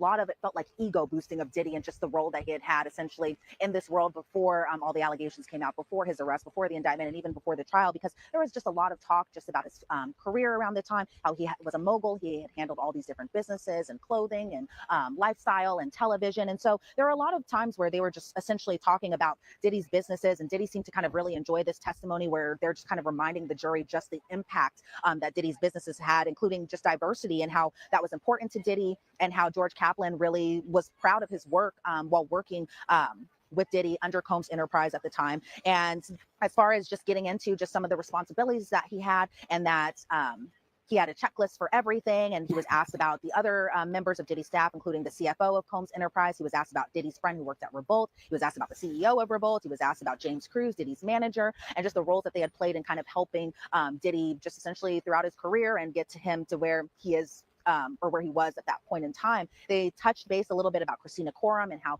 that George and Christina had this professional relationship, and that he essentially learned to do the job from Christina Coram's guidance. That was something that he had said on the stand today. He said he did speak to Christina about the violence, and she expressed sadness when he would hear that Diddy was essentially physically assaulting his girlfriend, but she had no endorsement of Diddy's behavior, which I thought was an interesting point they said under cross, mainly because Christina Coram worked with Diddy until essentially just recently. And so George said that it was really sad that these incidents had happened, because there was another incident with Gina, another girlfriend of Diddy, who Cassie said that who Cassie had said was kind of a problem throughout their relationship, because Diddy was dating both of them at the same time. Cassie was like, okay, you cannot see her anymore. And Diddy kept on seeing her. And then there was an incident at Diddy's home where Diddy was throwing apples at Gina. And that was another reason that George wanted to leave the job. And so he called these incidents horrible, but he said he didn't necessarily want to leave. But I think because of these incidents of violence that George said that he didn't want to do it anymore. And so then he was asked about Diddy's temper and how his temper didn't help his businesses.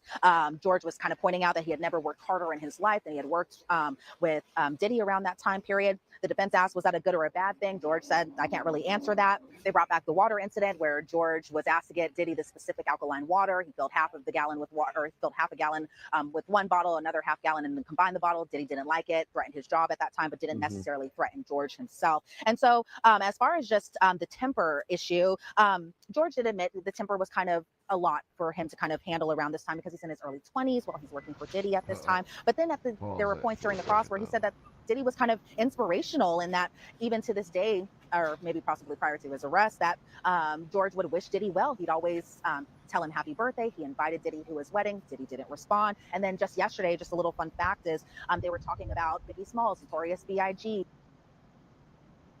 Okay. He said he. Oh, I'm sorry. You were saying. Oh, I'm sorry. Go ahead. I'm sorry. No. What I was saying is, how the sister talk about Diddy and his perfectionist, and if the water ain't right, this and stuff like that. Water ain't right. This guy, I remember years ago, there was a video, and Diddy was doing like a producing the video shoot. This guy was so arrogant and so insane that he got the cameraman to come to the men's restroom so he could take a piss. You for real? Real talk. MTV. It's MTV. And he was drinking $500 espresso while taking a piss. There's something wrong with him. Yeah. It's something from their childhood. Because one thing I have to say with the mother, there was somebody had brought up it was some sort of commentary brought up about the mother, but I'm just gonna get into it. When I was a young girl, and Diddy was popular and everything, and I was like, I don't understand. Why is his mother dressed like that? And why is she hanging with Lil Kim? And the way she hang with Lil Kim, like she thinks she her age and her fashion. I never understood that. But now, as years come by, now I understand. hmm That's all I have to say. All right, let's resume. Right, Diddy. Let's get back to it. I know, Diddy. You want us to talk about you. We are talking about you. You low life creep. You, Kanye, Jay-Z, all of y'all. Your time will come. Resume. And they call Kanye a genius. I laugh at people that think he's a genius. I really do. But we focus it on Diddy.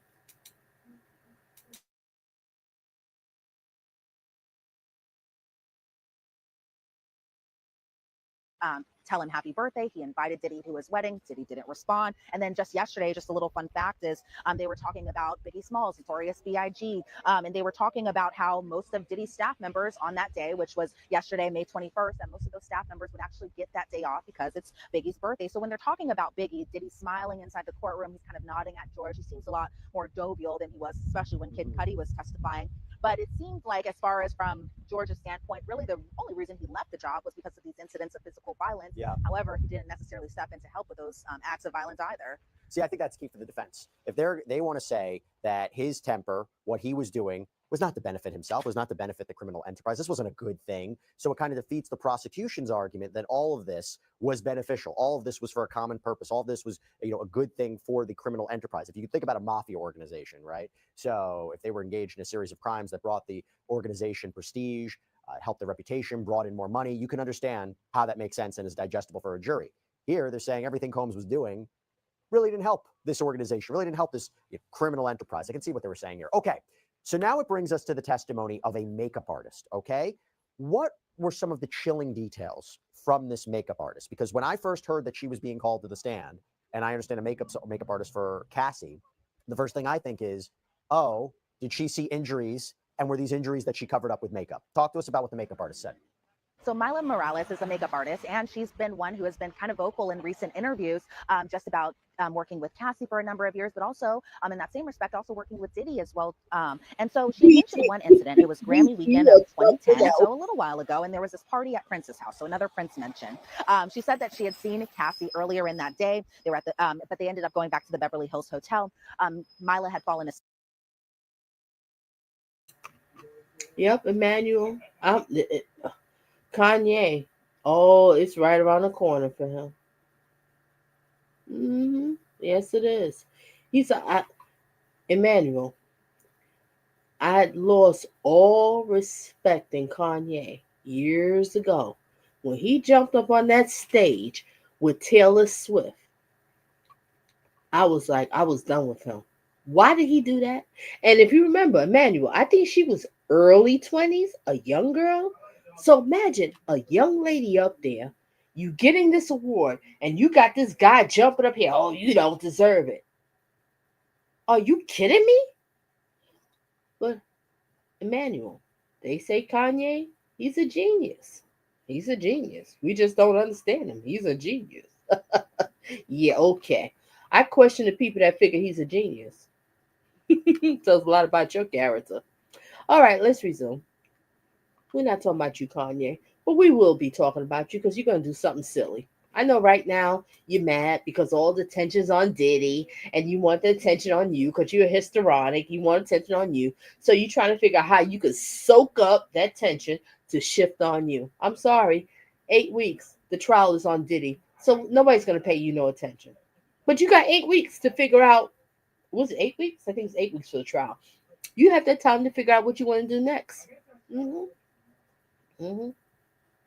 Everybody want to talk about, oh, okay.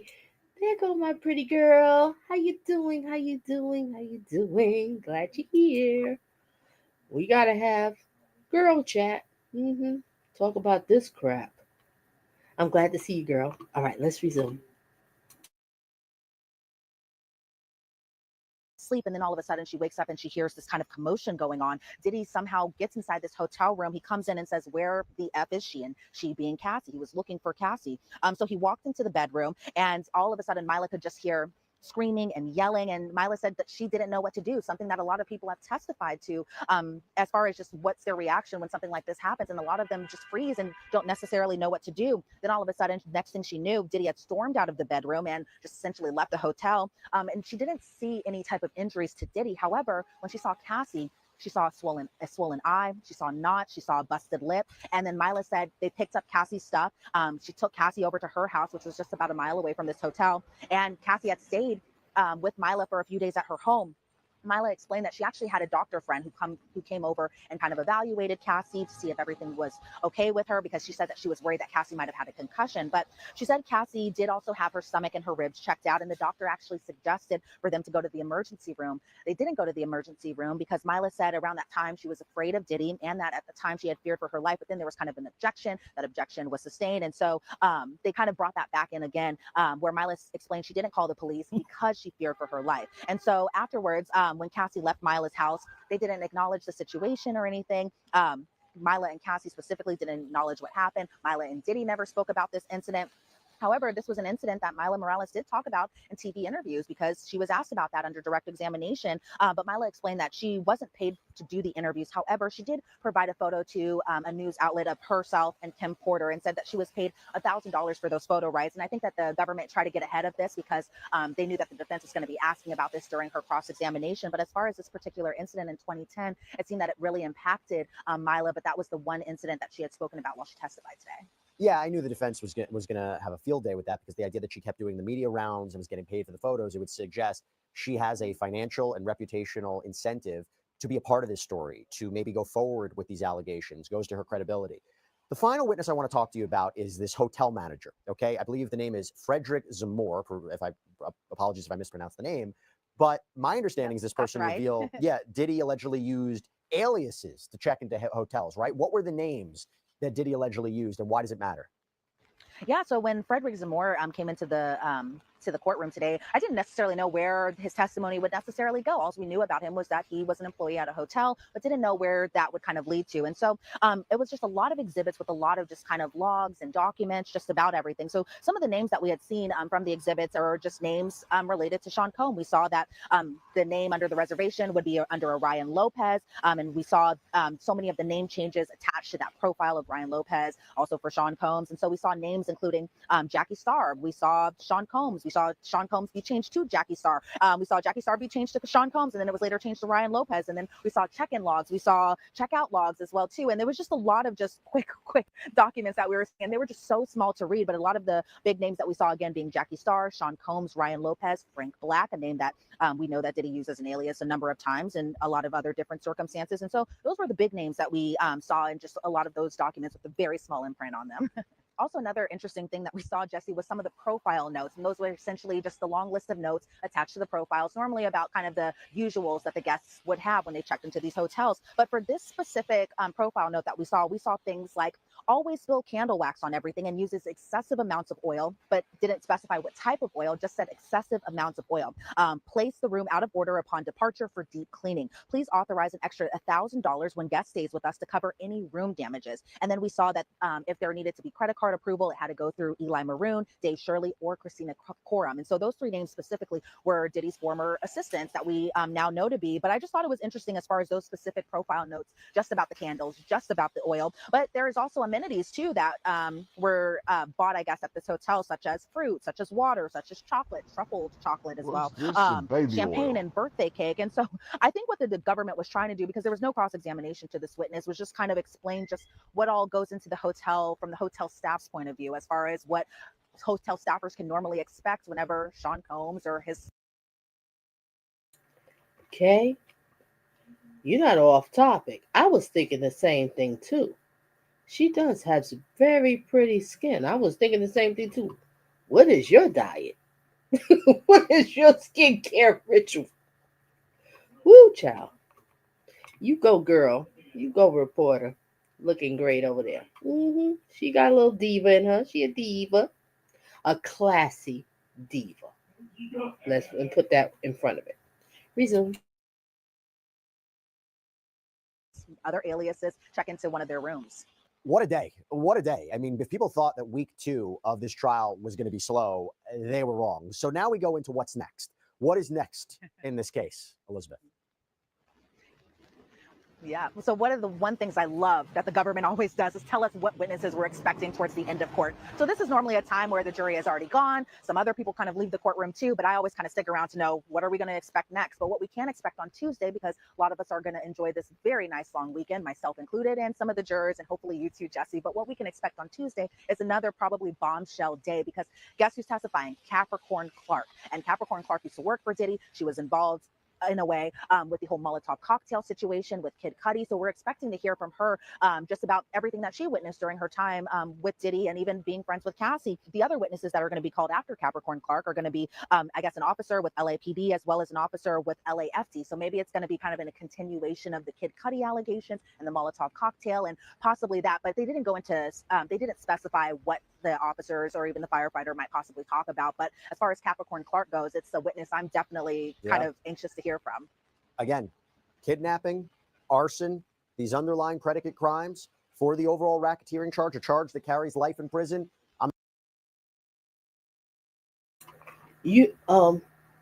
Sir, you mentioned a lot. Let's not forget Revenge P. Let's add that to the list, sir. I have a problem with that. I have a serious problem with that. And like I said, I watch all different people's commentary. You don't hear people's different points of view about this trial.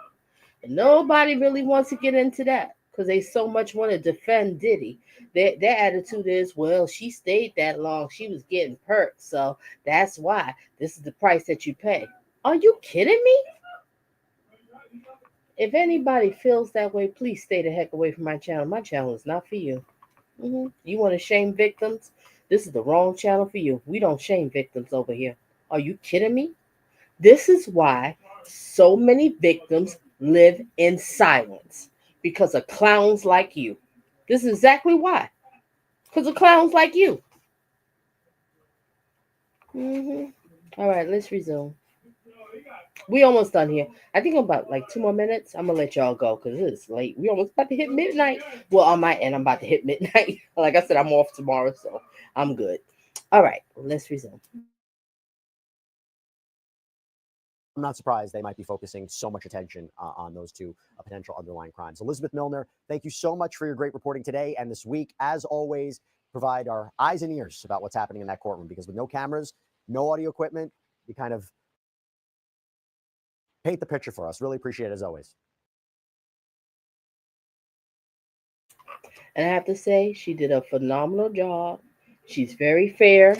She's not picking sides. She just, the same was stated in the courts. All right, ladies and gentlemen, I'm going to let everybody go. KK, glad to see you. And I will contact you. And we will go from there, ladies and gentlemen. And stay tuned again. Like I said, next week I will do a recap. Either Wednesday or Thursday. And we go from there. But I really want to cover this because the nerve of this piece of crap. What he did to her family. You stressed out her mother and father.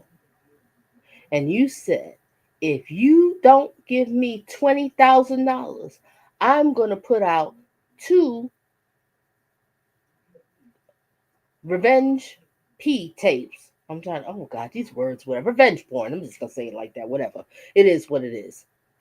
Out on your daughter. And the stress that the mother must have had going out of her mind, the mother and the father going out of their mind to protect their daughter. And shout out to the parents. I'm so glad that she had a supportive family, because this is why a lot of victims go through what they go through, because they don't have no support, nobody to go to. Because you have so many people out here that's so quick to bash a victim. What they say about Cassie, well, she stayed all that time. She did get paid. She was there because of the perks and everything. No, that's not why she was still there. If anybody knows, when she ran out that courtroom, why she ran out that hotel room? because she didn't want to do it no more. And you see what happens when you refuse to do what Diddy tells you to do. Now, people can understand why she stayed that long. Think about it. So, to the people that feel that she's not really a victim, she's not all that innocent, why don't you go and kick rocks with an open toe? Yeah, I said it. Yes, I did. I sure did. All right, ladies and gentlemen, everybody have themselves a great and a blessed night and a great and a blessed weekend. And make sure you safe because Memorial Weekend, and enjoy the grill and get all that good food and all that good stuff. All right. And thank you for hanging in here because this was a long one. And stay tuned for some more. So either next week, Wednesday or Thursday, we do a recap. I'm trying to do a recap every week. Adios. And Cassie, you go, girl. You go, girl. And blessings to you, to your husband, and to your family and your beautiful kids. Because this son of a bee right here tried to take everything from you. Because when you got with him, you was in your 20s. And that's your peak. That's the time when women's supposed to be looking for husbands, having kids. And he thought he was going to destroy it. But you got it.